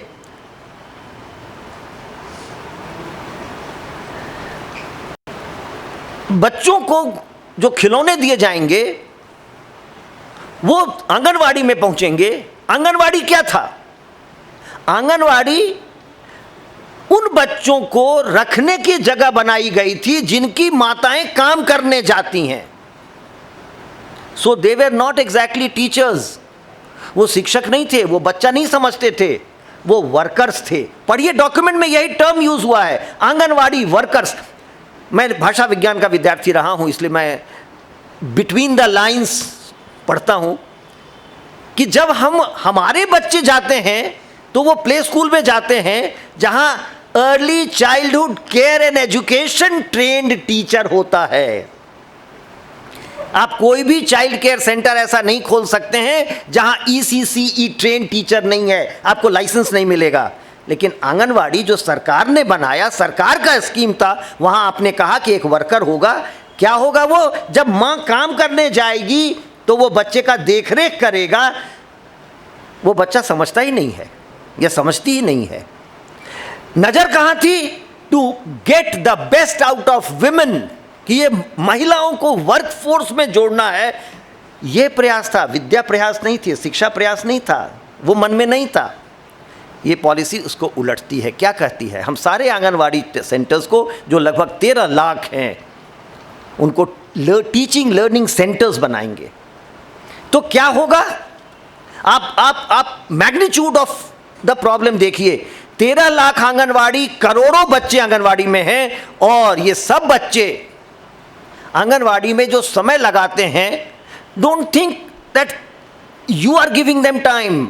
look at the time the children are giving you. ये बच्चे जितना समय आपको दिए हैं, आपने उसका सदुपयोग किया क्या सिखाने में? नहीं, वो लर्निंग नहीं हुआ उनका 3 साल। तो अमीरों के, समृद्ध के बच्चे जो ECCE सेंटर्स में हैं, वो तो सीख रहे हैं। जो गरीब का बच्चा है वो सीख नहीं रहा है। फिर वही बात जो गांधी ने कहा था, क्या तुम्हारी नीति से जो अंतिम व्यक्ति है उसको लाभ पहुंच रहा है? ECCE सेंटर, आंगनवाड़ी सेंटर से उस गरीब के बच्चे को लाभ पहुंच रहा था क्या? नहीं। तो क्या कहती है नीति? हम आंगनवाड़ी सेंटर्स को टीचिंग लर्निंग सेंटर्स में कन्वर्ट करेंगे। टीचर्स को रीट्रेन। इस पर कई लोग अफवाह भी उड़ा दिए कि आंगनवाड़ी सेंटर्स के जितने वर्कर्स हैं उनको तो अब नौकरी से निकाल दिया जाएगा, अब वो बेरोजगार हो जाएंगे। नहीं, पॉलिसी ने साफ कहा कि जो 12वीं पास हैं उनको 6 महीने, जो 10वीं पास हैं उनको 1 साल का ट्रेनिंग देके हम उनको वहीं रखेंगे। लेकिन आने वाले समय में जो 4 साल के ट्रेनिंग के थ्रू आएंगे वही टीचर्स बनेंगे। जाके सुनिए 7 अगस्त 2020 का प्रधानमंत्री जी का उद्बोधन। बड़ा ऐसा लगता है कि प्रधानमंत्री शिक्षाविद ही हैं। बिल्कुल वो साफ बता रहे हैं कि ये बच्चा का न्यू पढ़ता है उसी 3 साल के उम्र में, और जो वहाँ पढ़ा दिया जाएगा वो ही बच्चा बनेगा। I am reminded of studies, जहाँ हम लोगों ने ये कहा है स्टडी करके कि जिस दिन बच्चे का एडमिशन किसी स्कूल में होता है उस दिन ये तय हो जाता है ये बच्चा कहाँ लैंड अप करेगा। If I can give you that example, Delhi municipal corporation के स्कूल में जिस बच्चे का एडमिशन होता है, आप 99% निश्चिंत रहिए वो IAS नहीं बनेगा। और जिस बच्चे का एडमिशन DPSR के पुरम में क्लास 1 में होता है, उसके कम से कम 50% चांसेस हैं कि वो IIT नहीं तो एम्स नहीं तो IAS कहीं ना कहीं लैंड अप करेगा। तो जिस बच्चे को आपने आंगनवाड़ी में एडमिट किया 3 साल के उम्र में, क्या सोच के किया और क्या सोच के बनाए थे? अगर 75 साल में ये समझ नहीं आई थी, जब सारा research as an educationist I can tell you, ये सारा कुछ रिसर्च करके डाला हुआ है कि हमारे स्कूल कैसे फंक्शन करते हैं, बच्चे का भविष्य क्या निर्भर करता है, तो ये पॉलिसीज़ में क्यों नहीं आए, इम्प्लीमेंट क्यों नहीं हुए? हम 86 का एक उदाहरण लेंगे। 86 की पॉलिसी कहती है कि हम कंप्यूटर साइंस को बढ़ावा देंगे और कंप्यूटर साइंटिस्ट तैयार करेंगे, क्योंकि आगे कंप्यूटर का ज़माना होने वाला है। एक्चुअली हम दुनिया को लीड करते हैं कंप्यूटर्स में। हम बड़ा गर्व करते हैं कि गूगल का हेड, फेसबुक का हेड, HP का हेड भारतीय है, लेकिन हम एक भी मार्क जुकरबर्ग क्यों नहीं बना पाए? हम सब तैयार ही किए to be servants, to implement the ideas of others well. हम दुनिया की 20% आबादी हैं जी।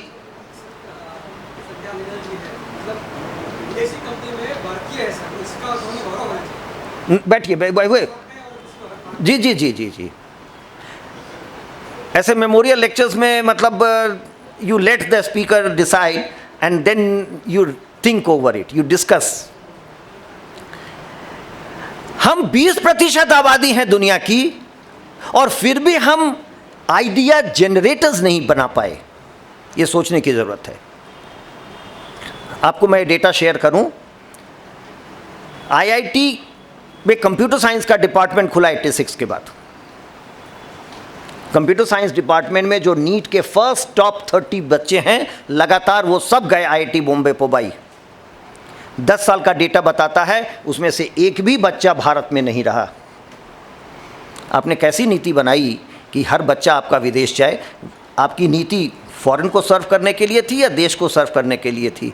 अब गांधी को याद करिए, अपनी पॉलिसी को याद करिए, प्राइम मिनिस्टर के 11 जून के एड्रेस को पढ़िए, और तब देखिए कि क्या वो अंतिम व्यक्ति को फ़ायदा पहुंचा रहा है। अगर 86 में हमारा ये सोच था कि आने वाला समय कंप्यूटर का होने वाला है, तो उस कंप्यूटर के माध्यम से वो जो अंतिम व्यक्ति गांव में है, जो प्रधानमंत्री ने कहा, क्या तकनीक के माध्यम से हम उस बच्चे तक शिक्षा नहीं पहुंचा सकते हैं? तो हमने तकनीक के माध्यम से अमेरिकन कंपनी का हेड बनाने का तो सोचा, लेकिन कंप्यूटर के माध्यम से गांव के बच्चों को शिक्षा कैसे पहुंचाया जाए? क्योंकि अगर 74%, जिसको हम अक्सर शिक्षा में पुश्ड आउट चिल्ड्रन कहते हैं, जिनको हमने धकेल के बाहर निकाल दिया सिस्टम से, वो बच्चा अगर सिस्टम में रहता तो वो क्या कर पाता?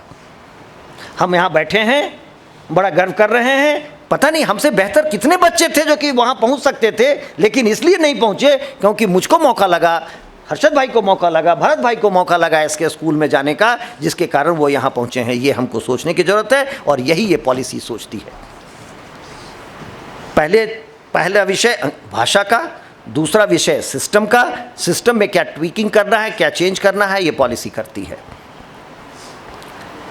हम 64 कलाओं के मालिक थे। हम केवल 5-7 मिनट लेंगे, ये तीसरा बिंदु है और इस पर हम खत्म करेंगे। हम 64 कलाओं के मालिक थे। दुनिया के बेस्ट डांसेस इंडिया से आए हैं। सबसे अच्छा उपचार का तरीका भारत से आया है। सबसे अच्छे आभूषण भारत से बने हैं। मुझे याद पड़ रहा है 5 सितंबर 2021 को मुझे दिनेश सिंह, प्रोफेसर दिनेश सिंह जो फॉर्मर वाइस चांसलर हैं दिल्ली यूनिवर्सिटी के, उनका उद्बोधन जम्मू यूनिवर्सिटी के फाउंडेशन डे पर सुनने को मिला था। मैं जानबूझ के कोट कर रहा हूं क्योंकि ये डेटा मैंने चेक नहीं किया है, आप चेक करेंगे। उन्होंने ये कहा वहाँ पर, और मैं उसको कोट कर रहा हूँ, उसको रिपीट कर रहा हूँ, कि भारत दुनिया का सबसे समृद्ध देश इसलिए था क्योंकि ये जितनी भी कलाएं हैं, जितने भी ज्ञान के क्षेत्र हैं, नॉलेज एरियाज हैं, उन सब में भारत में काम होता था।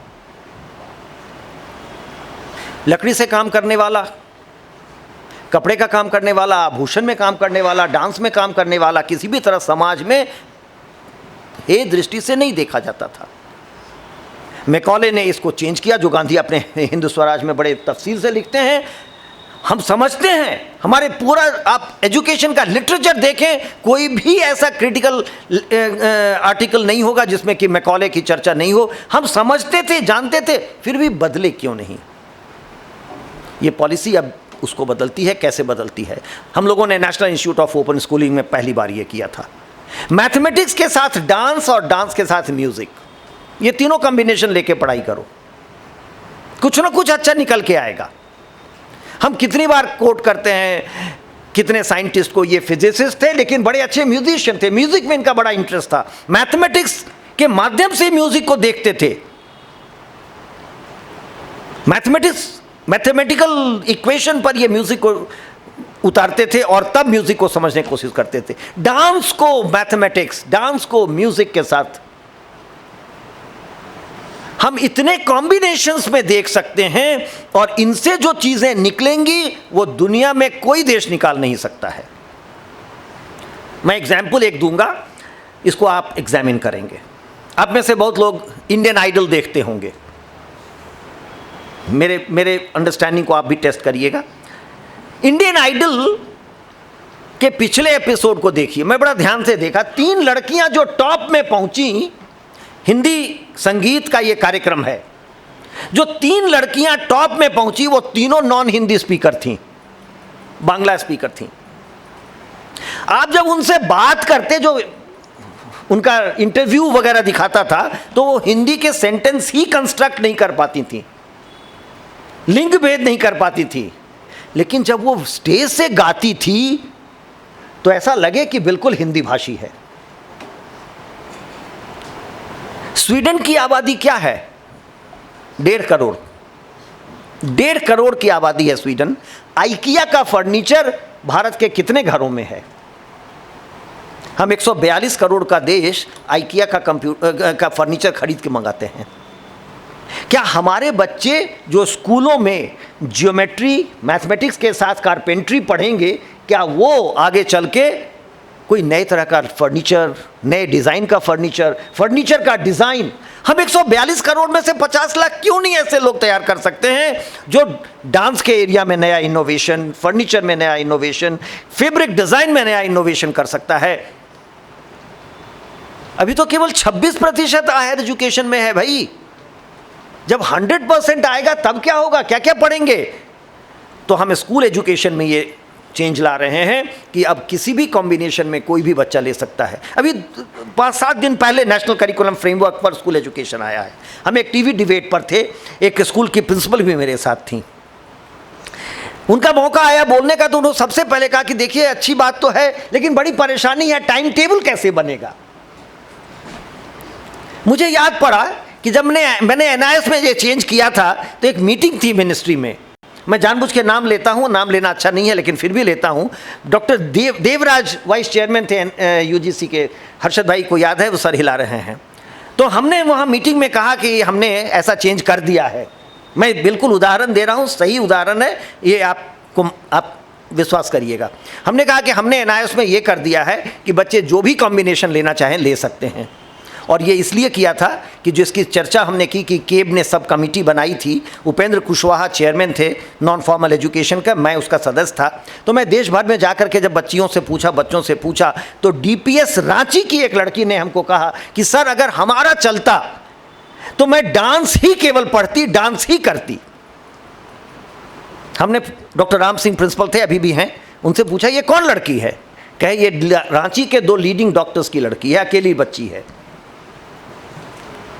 उस लड़की की इच्छा है डांस सीखने की, लेकिन पेरेंट्स चाहते हैं मेडिकल करे और डॉक्टर बने क्योंकि नर्सिंग होम का चार्ज लेना है। रांची से मैं गया गुवाहाटी, और गुवाहाटी में एक गवर्नमेंट स्कूल में जाके बच्चों से यही पूछा। एक लड़की ने बिल्कुल उसी जगह पर बैठी थी और उसने भी यही कहा कि सर मैं तो डांस सीखना चाहती थी। तो अगर मैं बच्चों से यही कहता था अगर तुम भारत के शिक्षा मंत्री हो जाओ तो क्या बदलाव लाओगे, बताओ? उस लड़की ने भी यही कहा। लंच के समय में हर्षद भाई, जो टीचर मेरा विजिट कोऑर्डिनेट कर रही थी, उन्होंने कहा सर मैं भी एक प्रोफेशनल डांसर हूँ। I give public performances but for a living I teach chemistry. What a shame. अगर वो महिला, वो टीचर डांस की टीचर होती तो कितना बढ़िया काम कर सकती थी। ये सब्जेक्ट हमारे स्कूल सब्जेक्ट में क्यों नहीं है? ये पॉलिसी उसी को बदलती है। मिट्टी से काम करना चाहते हो, मिट्टी से काम करो। लकड़ी का काम करना चाहते हो, लकड़ी का काम करो। कपड़ा बनाना चाहते हो, वो करो। और ये होगा कैसे? हमने कहा है 10 bagless days attachment to industry. 3 कक्षा से छोटे बच्चे किसी ना किसी इंडस्ट्री में, इंडस्ट्री का मतलब कोई टाटा बिरला की इंडस्ट्री नहीं, किसी कारपेंटर शॉप में, किसी किसान के यहाँ, किसान के साथ वो खेत में जाके काम करें, देखें किसान कैसे काम करता है। शायद किसी का इंटरेस्ट जग जाए, वो करना चाहे। तो आने वाले समय में ये कंप्लीटली एक ट्रांसफॉर्म्ड भारत बनाने का प्रयास है, जिसकी चर्चा और जिसका सपना गांधी देखे थे। दुर्भाग्य रहा कि गांधी 1948 में हमको छोड़ के चले गए। अगर गांधी 10 साल रहते तो शायद इसको वो और तफसील से बता पाते कि एक आज़ाद भारत में इसको कैसे लागू किया जाए। अंग्रेज़ों से तो हम लड़ते ही रहे। मुझे ऐसा लगता है कि जितने भी रिकमेंडेशंस हैं उनको अगर गांधी के तलिस्मान पर हम देखें, गांधी के सूत्रों पर देखें, तो ये पूरा का पूरा पॉलिसी अगर गांधी आज होते तो बिल्कुल गांधी को 1948 और 47 के लिखने से नहीं पढ़ने की ज़रूरत है। Gandhi was very dynamic, Gandhi was ever accepting, Gandhi was a learning being जो हमेशा सीखना चाहते थे। तो अगर 2022 में गांधी होते तो वो क्या सीख करके क्या बताते। आज हमको स्वराज्य की आवश्यकता तो है, लेकिन हम गुलाम नहीं हैं, हम आज़ाद हैं और हम अपने लिए पॉलिसी बना सकते हैं, और पॉलिसी कि हम दुनिया के विश्व गुरु कैसे बन सकते हैं। राष्ट्रीय शिक्षा नीति 2020 मुझे ऐसा लगता है कि ये गांधी के सपने का पॉलिसी है, जिसको हमने गांधी के फिल्टर से, गांधी की दृष्टि में लिखा है। और शायद अगर गांधी होते तो ज़रूर कहते बहुत अच्छा, ऐसा ही बनना चाहिए था। आप सबों का बहुत बहुत आभार कि आपने मौका दिया और आपने सुने। Do consider my ideas and views about the policy, about Gandhi and about the present context। वो सही हो सकता है, गलत हो सकता है, लेकिन निश्चित तौर पर ये आपको कंसीडर करना चाहिए। आपका बहुत बहुत आभार, धन्यवाद।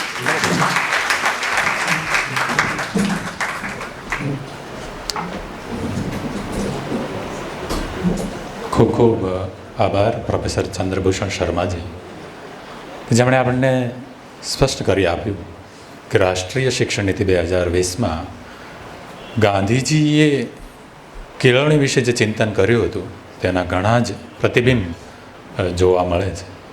અને આવું એક સરસ વક્તવ્ય આપવા બદલ હું ફરી તેમને ધન્યવાદ આપું છું. આજનો આ સોમવાર 7મા કુલપતિની સ્મૃતિમાં યોજાયેલું આ વ્યાખ્યાન 17મું વ્યાખ્યાન આપણા સૌ માટે અવિસ્મરણીય બની રહેશે. અને તેથી જ ગુજરાત વિદ્યાપીઠ વતી હું કુલનાયક શ્રી પ્રોફેસર ભરતભાઈ જોશીને વિનંતી કરું છું કે તેઓ આ અવસરને સ્મૃતિ ભેટ આપીને આપણા સૌની સ્મૃતિમાં કાયમ કેદ કરી લે.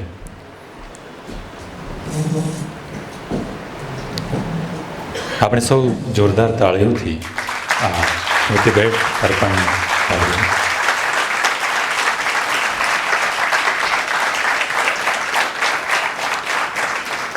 કોઈપણ નાગરિકની ગુણવત્તા તેના શિક્ષણની ગુણવત્તા કરતાં વધારે ન હોઈ શકે, અને કોઈપણ રાષ્ટ્રનો વિકાસ તેના શિક્ષણના વિકાસ કરતાં વધારે ન હોઈ શકે. અને તેથી જ શિક્ષણ અને શિક્ષણની નીતિ વિશે ચિંતાઓ અને ચિંતન કરવું આવશ્યક બની જાય છે. આવું જ એક ચિંતન પ્રેરક વક્તવ્ય આજે યોજાયું છે. ત્યારે હું આ કાર્યક્રમના અધ્યક્ષ શ્રી પ્રોફેસર ભરતભાઈ જોશીને વિનંતી કરું છું કે આ અધ્યક્ષીય ઉદ્બોધન કરો.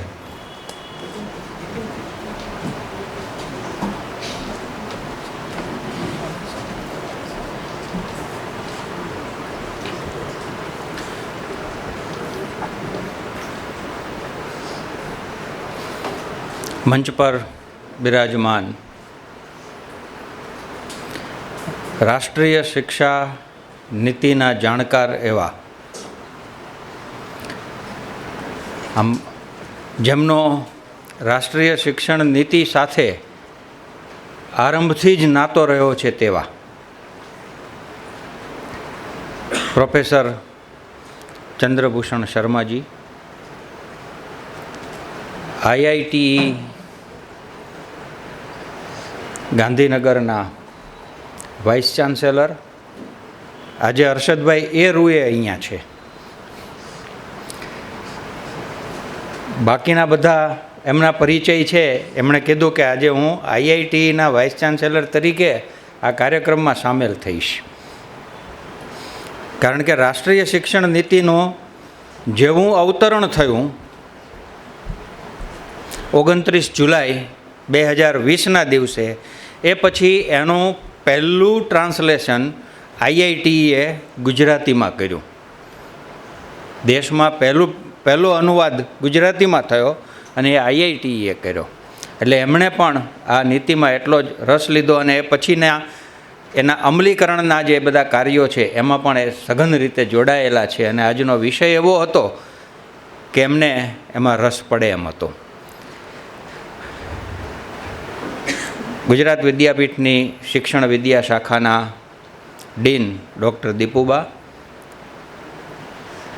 કુલસચિવ શ્રી નિખિલભાઈ, કાર્યક્રમના સંચાલક નીતિનભાઈ અને આ ઉપક્રમના સંયોજક સંજયભાઈ.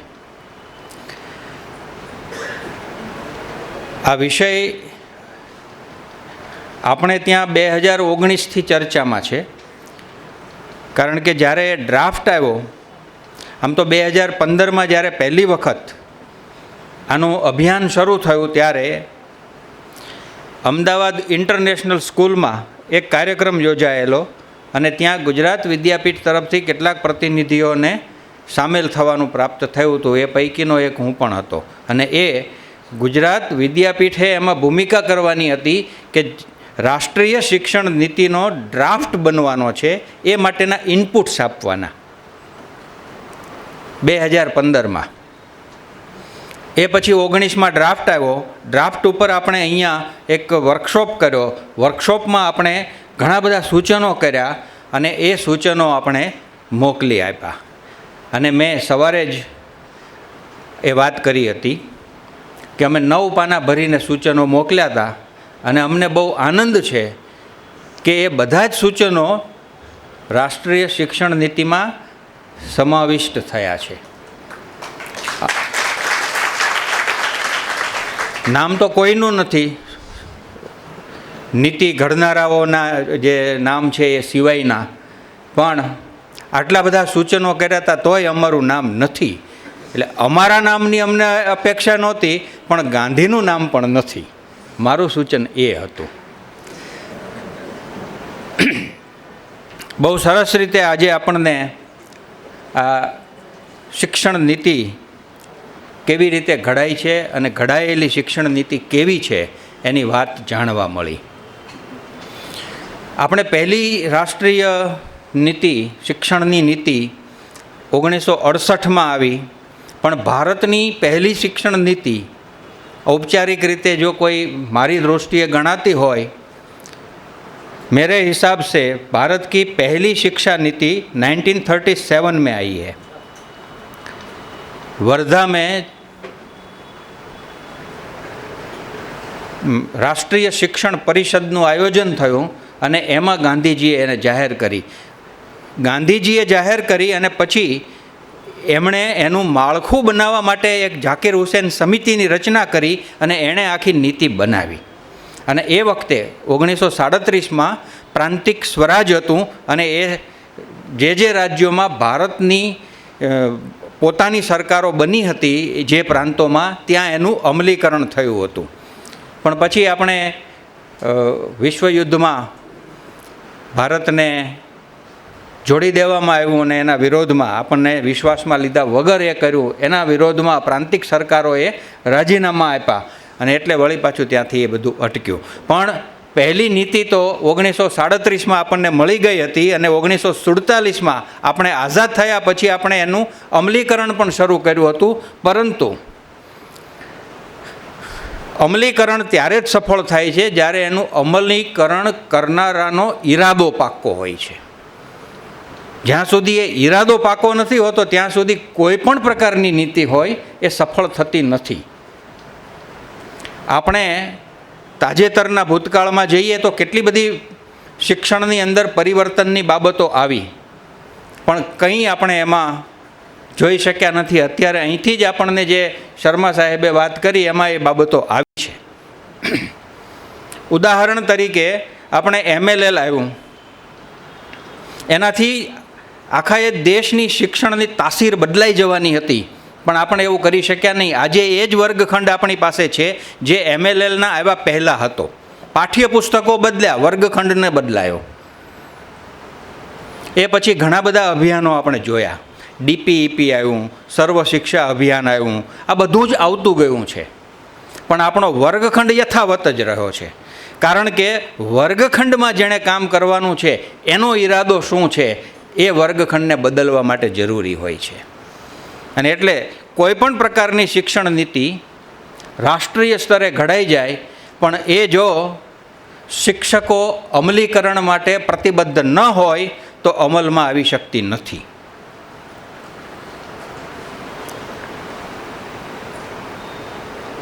આપણને આ મળેલી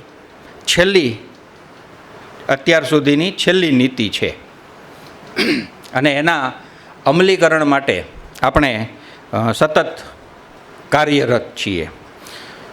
શર્મા સાહેબને આપણે જણાવીએ, જેથી એમને આનંદ થશે, કે રાષ્ટ્રીય શિક્ષણ નીતિમાં જે જોગવાઈઓ કરવામાં આવી છે એ પૈકીની ECCEની જે જોગવાઈ છે એનું અમલીકરણ કદાચ ક્યાંય નથી થયું, પણ ગુજરાત વિદ્યાપીઠમાં થયું છે.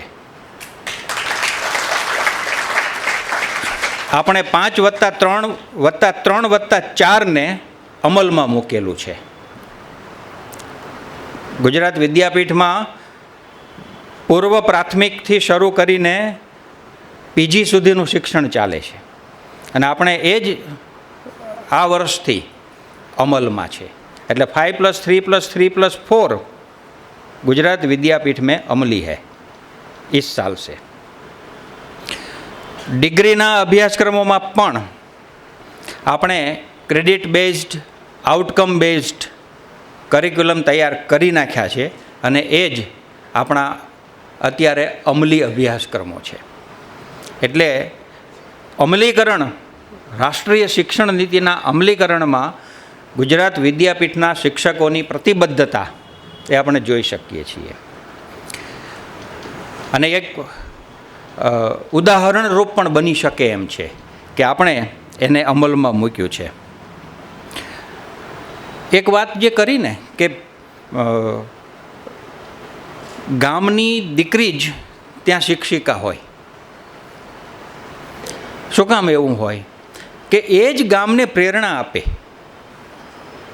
સ્ત્રી શિક્ષણનો તમારે પછી બીજો કોઈ પ્રચાર કરવાની જરૂર જ નથી. જેમાંથી શીખવાનું છે એ જ એનું ઉદાહરણ છે. બહુ મોટી વાત છે. ગાંધીજીને એક વખત કોઈએ પૂછ્યું કે આપણે આ તમે બધી શિક્ષણ નીતિની વાત કરો છો, નવા નવા પ્રકારના વિષયો અને બાબતો શીખવવાની હોય છે, તો એમાં શિક્ષક કયા પાઠ્યપુસ્તકનો ઉપયોગ કરે? પાઠ્યપુસ્તક તમે કોઈ સૂચવું નથી. એનો જવાબ ગાંધીજીએ આપ્યો હતો કે એમાં પાઠ્યપુસ્તક શું હોય? શિક્ષક એ પાઠ્યપુસ્તક. શિક્ષકમાંથી જ શીખવાનું છે. વિદ્યાર્થીએ જે કંઈ શીખવાનું છે એ શિક્ષકમાંથી શીખવાનું છે. શિક્ષકને જુઓ, શિક્ષકને તપાસો અને શિક્ષકમાંથી શીખો. એટલે ઘણી વખત આપણે શિક્ષક તરીકે એવું માનતા હોઈએ છીએ કે આપણે વિદ્યાર્થીઓની પરીક્ષા લઈએ છીએ. આપણે તો વાર વર્તાલે એકાદી વાર એની પરીક્ષા લઈ લેતા હોઈએ કે કોઈ નાની ટેસ્ટ લઈએ ત્યારે એનું પરીક્ષણ કરી લેતા હોઈએ. બાકી વિદ્યાર્થીઓ તો આપણું રોજે રોજ પરીક્ષણ કરે છે, પળે પળ પરીક્ષણ કરે છે. એટલે કે શિક્ષક હંમેશા મૂલ્યાંકન હેઠળ જ હોય છે. એટલે વિદ્યાર્થી આપણું મૂલ્યાંકન કરે છે અને એમાંથી જ શીખે છે. અને એટલે શિક્ષકની જે જવાબદારી છે એ આવી વિશિષ્ટ બને છે. અને સ્ત્રીઓના શિક્ષણની કન્યા કેળવણીની વાત છે તો એમાં પણ શર્મા સાહેબ ગુજરાતમાં તો કન્યા કેળવણી મુફ્ત सालों से है, दायकों से, 3-4 दायका, मुझे साल याद नहीं है कब से ये शुरू हुआ है, लेकिन कई साल हो गए. ग्रांट इन एड સંસ્થાઓમાં બધે જ ગુજરાતની જે સંસ્થાઓ છે એમાં કન્યા કેળવણી મફત છે. એની શૈક્ષણિક ફી લેવાતી નથી. એટલે ગાંધીનું ગુજરાત એ આવી અનેક બાબતોમાં જે ગાંધીએ આપેલા વિચારો છે એને મૂર્તિમંત કરતો આપણે જોઈ શકીએ એમ છીએ. એક બહુ જાણીતું વાક્ય છે માર્શલ મેકલુહાનનું. આ રાષ્ટ્રીય શિક્ષણ નીતિ એ વિધાનને ચરિતાર્થ કરવા માટે આપણને પ્રેરણા આપે છે. એ વાક્ય એવું છે, સ્ટેટમેન્ટ છે, શકવર્તી સ્ટેટમેન્ટ છે. Think globally, act locally. વસુધૈવ કુટુંબકમ. વિચાર આપણે એ કરવાનો છે અને આપણે કામ સ્થાનિક કરવાનું છે. અહીંથી શરૂ કરવાનું છે અને વિશ્વને અસર આપવાની છે.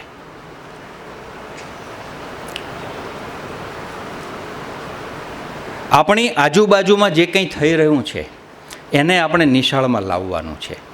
આપણે અત્યારે એમ વર્તતા હતા કે નિશાળમાં જે થાય છે એને આપણે સમાજમાં જોવું છે, અને એટલે આપણને સફળતા નહોતી મળતી. પણ જે કંઈ સમાજમાં થાય છે એ આપણે નિશાળમાં કરવું છે. સમાજમાં જેની આવશ્યકતા છે એ નિશાળમાં શીખવવું છે. ત્યાં જે ઉપયોગી થઈ રહ્યું છે એ નિશાળમાં વિદ્યાર્થીઓને આપવું છે. જ્યારે આપણે આનો વિચાર કરશું ત્યારે આપણે પહેલાં મેકોલેવાળી નીતિમાંથી બહાર નીકળી શકશું. કારણ કે એણે આપણને એ કીધું છે કે અમારે તો કેટલાક લોકો કામ માટે તૈયાર કરવાના છે અને એટલા જ જોઈએ છે. એ પ્રકારે એ શરૂ થયેલું છે. આપણે એ શિક્ષણમાંથી નીકળી જવાનું છે, પણ આપણે નીકળી શક્યા નથી.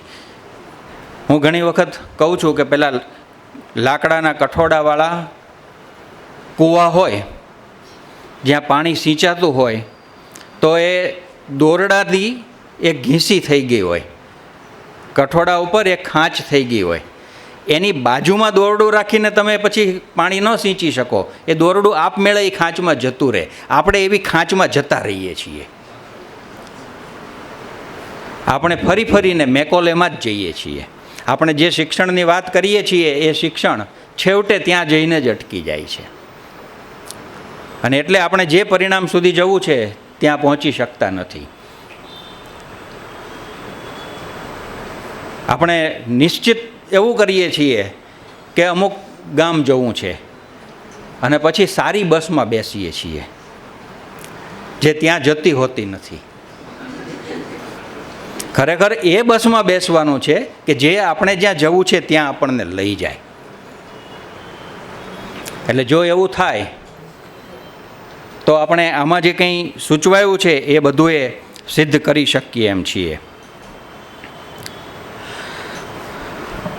અને એટલે ગાંધીએ એક જે આપણને સૂચવું હતું 1937માં, એમને જબકારો થયો ને એમણે જે કહ્યું કે તકલીનું ઉદાહરણ, અને પછી ઉદ્યોગના શિક્ષણની વાત એમણે કરી કે શિક્ષણ એવું કે જે કોઈ એક ઉદ્યોગના માધ્યમથી અપાય, અને ઉદ્યોગનું શિક્ષણ નહીં, ઉદ્યોગના માધ્યમથી અપાતું શિક્ષણ. અને એ ઉદ્યોગ એવો હોય કે જે આપણી આસપાસમાં થતો હોય. હું ભણું છું તો મારે એ ઉદ્યોગમાં મારા શિક્ષણને જોડવાનો છે કે જે મને વંશ પરંપરાગત મળતો હોય અથવા મારી આસપાસમાં કોઈને કોઈ રીતે જોવા મળતો હોય. અત્યારે આપણને આ રાષ્ટ્રીય શિક્ષણ નીતિ આ મોકો આપે છે કે તમને આવા કોઈ ઉદ્યોગમાં રસ છે તો એ ઉદ્યોગના શિક્ષકને તમે શિક્ષક તરીકે લાવી શકો. એના એ ઉદ્યોગ જેને આવડે છે એ વ્યક્તિને તમે શિક્ષક તરીકે લાવી શકો. એમાં પછી માસ્ટર ડિગ્રીની, B+ની, નેટ કે સ્લેટ ક્લિયર કર્યું છે કે નહીં, PhDવાળા છે કે નહીં, કશું જોવાની જરૂર નથી. તમે આવા કોઈ ક્રાફ્ટ બેઝડ ટીચરને એમની કૌશલ્ય ક્ષમતાને ધ્યાનમાં રાખીને શિક્ષક તરીકે લાવી શકો છો.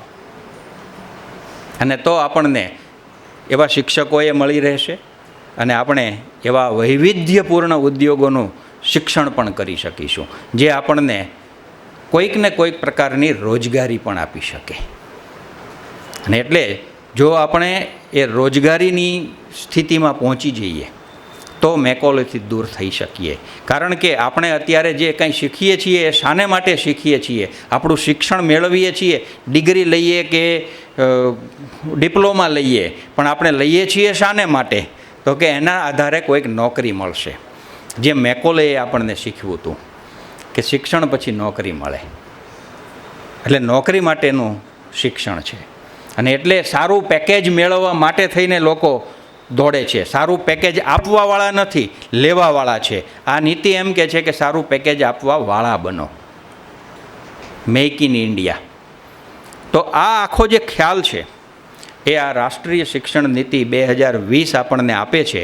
અને એ આખા એ ખ્યાલને આપણી સામે શર્મા સાહેબે ખૂબ સારી રીતે ઉઘાડીને આપ્યો. એમની વિદવત્તાની વાત તો જે પરિચય થયો એમાં આપેલી જ હતી અને પછી એમના વક્તવ્યએ એ વાતને પુરવાર પણ કરી. હું શર્મા સાહેબનો ખૂબ આભાર માનું છું કે મેં એમને એક વખત ખાલી ફોનથી જ કીધું કે અમે આવું એક આયોજન કરી રહ્યા છીએ અને એમાં અમારે આ અઠવાડિયામાં કોઈ પણ એક દિવસ તમારો જોઈએ છે. એમણે શનિવાર સૂચવ્યો. મેં કીધું શનિવારને બદલે સોમવાર રહી શકે? તો એમણે કીધું કે રાખી દો, મારે થોડું એડજસ્ટમેન્ટ કરવું પડશે આપણને, એટલે સોમવારે ઉપલબ્ધ થયા છે. તો અમારો તો બહુ જૂનો પરિચય છે, લગભગ 2000ની સાલથી અમે એકબીજાના પરિચયમાં છીએ. પણ એક આવા વિદ્વાન વક્તા આપણને મળ્યા એનો એક હર્ષ થાય છે. તમે સૌ ઉમળકાભેર અહીંયા આવ્યા છો અને આ રાષ્ટ્રીય શિક્ષણ નીતિ વિશે આટલું ધૈર્યથી સાંભળ્યું છે એ પણ, અને એમાં વધુ વિદ્યાર્થીઓ તો શિક્ષણના છે એટલે એક આશા બંધાઈ છે કે આગળ જતાં આના અમલીકરણ માટેના માર્ગો ખુલે એમ છે. કારણ કે આ સમજ એ જ આપણને કામમાં આવતી હોય છે. ગેરસમજ મુશ્કેલીઓ સર્જતી હોય છે. એમણે કીધું ને કે આંગણવાડીનો નોકરીઓ જતી રહેવાની છે, અફવા ઉડી, એટલે અફવાનું કામ તો ઉડવાનું જ છે અને એ ઉડતી જ રહે. એટલે એને ઉડવા દેવી. અફવા છે એવી ખબર હોય ત્યારે ચિંતામાં પડવું નહીં, કારણ કે અફવા તો અફવા જ હોય છે.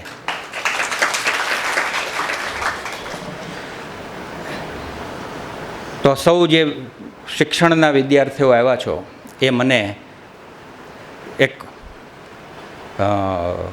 ધરપત લેવાનું સૂચવે છે કે ભવિષ્યમાં આ નીતિના પરિણામો આપણને મળી શકે એવું છે. સૌ અધ્યાપક મિત્રો જોડાયા અને અહીંયા જે બેઠા છે વચ્ચે એ બધા વિદ્યાર્થીઓને વિશેષ અભિનંદન કે તમારું તપ વધુ સારું છે. સૌનો ખૂબ ખૂબ આભાર.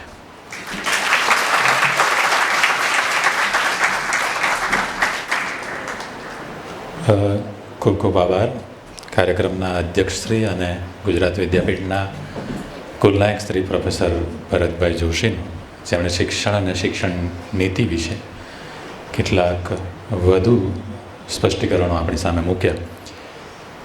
શિક્ષણ નીતિના આરંભિક પ્રકરણોમાં કહેવાયું છે કે શિક્ષણની આ નીતિનું લક્ષ્ય છે કે વિદ્યાર્થી ભલે વિશ્વ નાગરિક બને પણ તેના મૂળ ભારતીય સંસ્કૃતિ અને ભારત સાથે જોડાયેલા રહે. અને ગાંધીજી પણ પોતાની કેળવણીના ચિંતનમાં આ જ સ્વપ્ન જોતા હતા. એવા એક સરસ વિષય પર આજનું વ્યાખ્યાન યોજાયું છે. ત્યારે આ વ્યાખ્યાનને અંતે શિક્ષણ વિદ્યાશાખાના અધ્યાપક શ્રી ડૉક્ટર અશોકભાઈ પરમારને વિનંતી કરું છું કે તેઓ સૌનો આભાર વ્યક્ત કરે.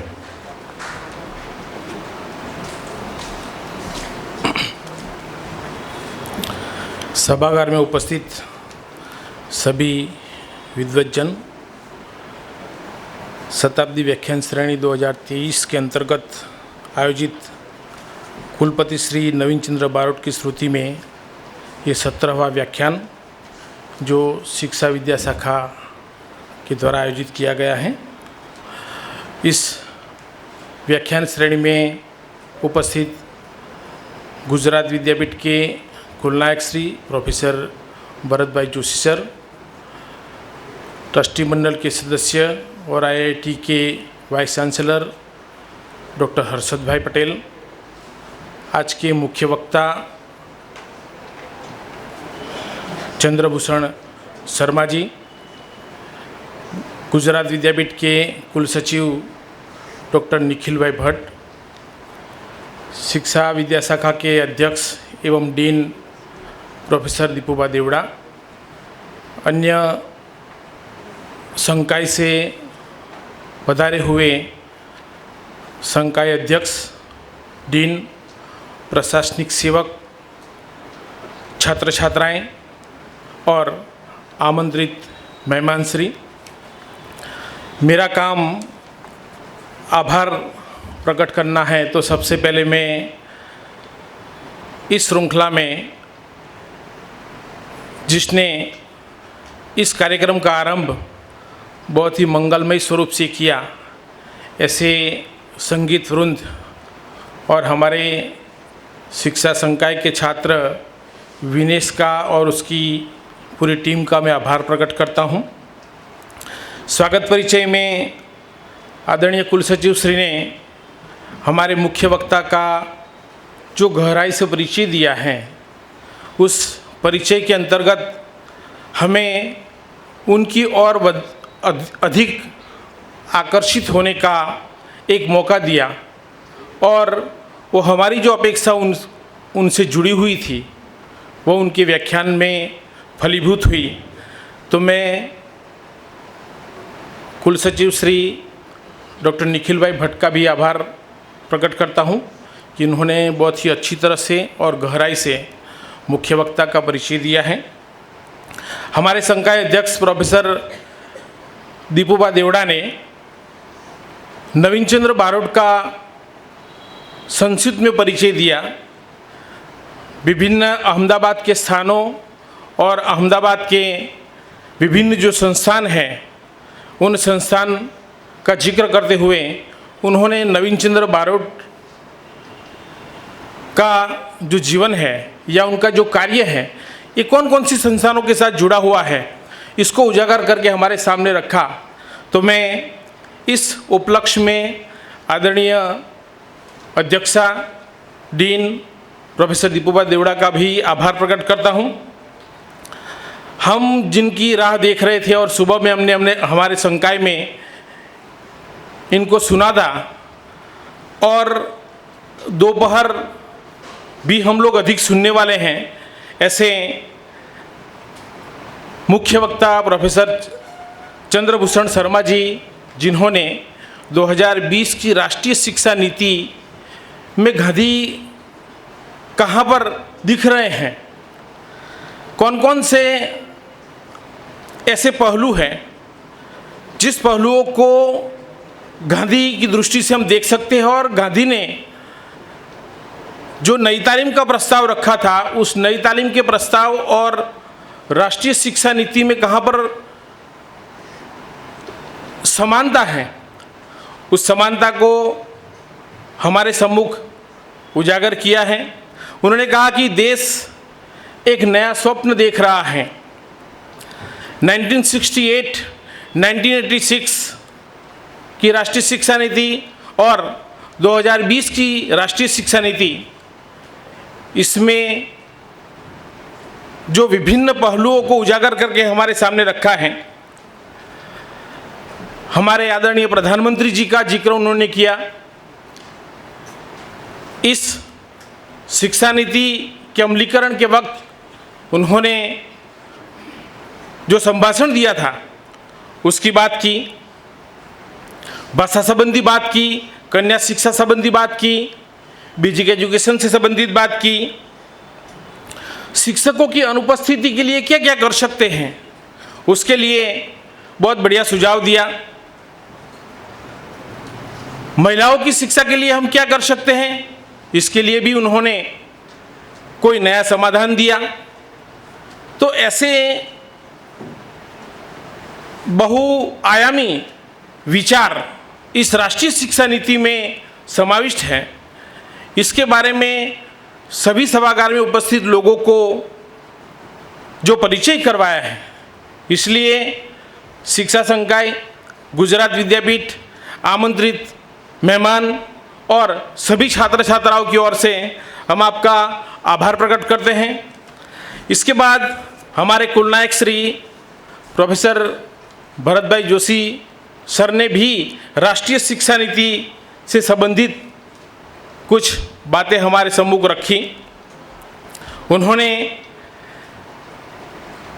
ये भी जिक्र किया कि गुजरात में आईआईटी के द्वारा राष्ट्रीय शिक्षा नीति का जो गुजराती में अनुवाद हुआ वो प्रथम पहल थी, तो भी हमारे लिए एक गौरव की बात है। और इस बात को यहाँ पर इन्होंने रखते हुए कहा कि गुजरात विद्यापीठ के अध्यापक जो है वो राष्ट्रीय शिक्षा नीति 2020 के अमलीकरण के लिए संपूर्ण रूप से प्रतिबद्ध है और ये हमें दिख भी रहा है। तो इनका भी मैं इस अवसर पर आभार प्रकट कर रहा हूँ। इसके बाद हमारे संकाय के प्राध्यापक डॉक्टर नितिन भाई ढांडोदरा, जिन्होंने इस कार्यक्रम को बहुत अच्छी तरह से संचालन किया, इसलिए मैं इनका भी आभार प्रकट कर रहा हूँ। इस कार्यक्रम को की रूपरेखा तैयार करने के लिए और इस कार्यक्रम की पृष्ठभूमि में रहकर इस कार्यक्रम का संपूर्ण संकलन करने के लिए गुजराती विभाग और विशेषकर प्रोफेसर संजय भाई मकवाणा का भी मैं आभार प्रकट करता हूं कि इन्होंने इस कार्यक्रम को बहुत अच्छी तरह से यहाँ पर प्रस्तुत किया है और इसके आयोजन के लिए हमें एक ढांचा तैयार करके दिया है। इस कार्यक्रम में दूर दूर तक YouTube के माध्यम से ऑनलाइन जो लोग इस कार्यक्रम को देख रहे हैं उन सभी श्रोता गण का भी मैं आभार प्रकट करता हूं। हमारे दृश्य श्राव्य विभाग के जो दोस्त यहाँ पर लगातार खड़े खड़े ये सब बातों का चित्रांकन कर रहे हैं, उनका भी मैं आभार प्रकट करता हूं। और अंत में अगर सामने वाले लोग नहीं बैठे होते तो ये कार्यक्रम जो है वो होना असंभव है। इसलिए इस कार्यक्रम में जो श्रोता बैठे हैं, छात्र छात्राएं बैठे हैं, आमंत्रित मेहमान बैठे हैं, उन सभी का आभार प्रकट करता हूँ। चूकवश किसी व्यक्ति का नाम लेना रह गया हो और उन्होंने इस कार्यक्रम में अप्रत्यक्ष रूप से या प्रत्यक्ष रूप से प्रदान किया हो और आभार प्रकट करना बाकी रह गया हो तो मैं उनका भी आभार प्रकट करता हूँ। सभी का धन्यवाद।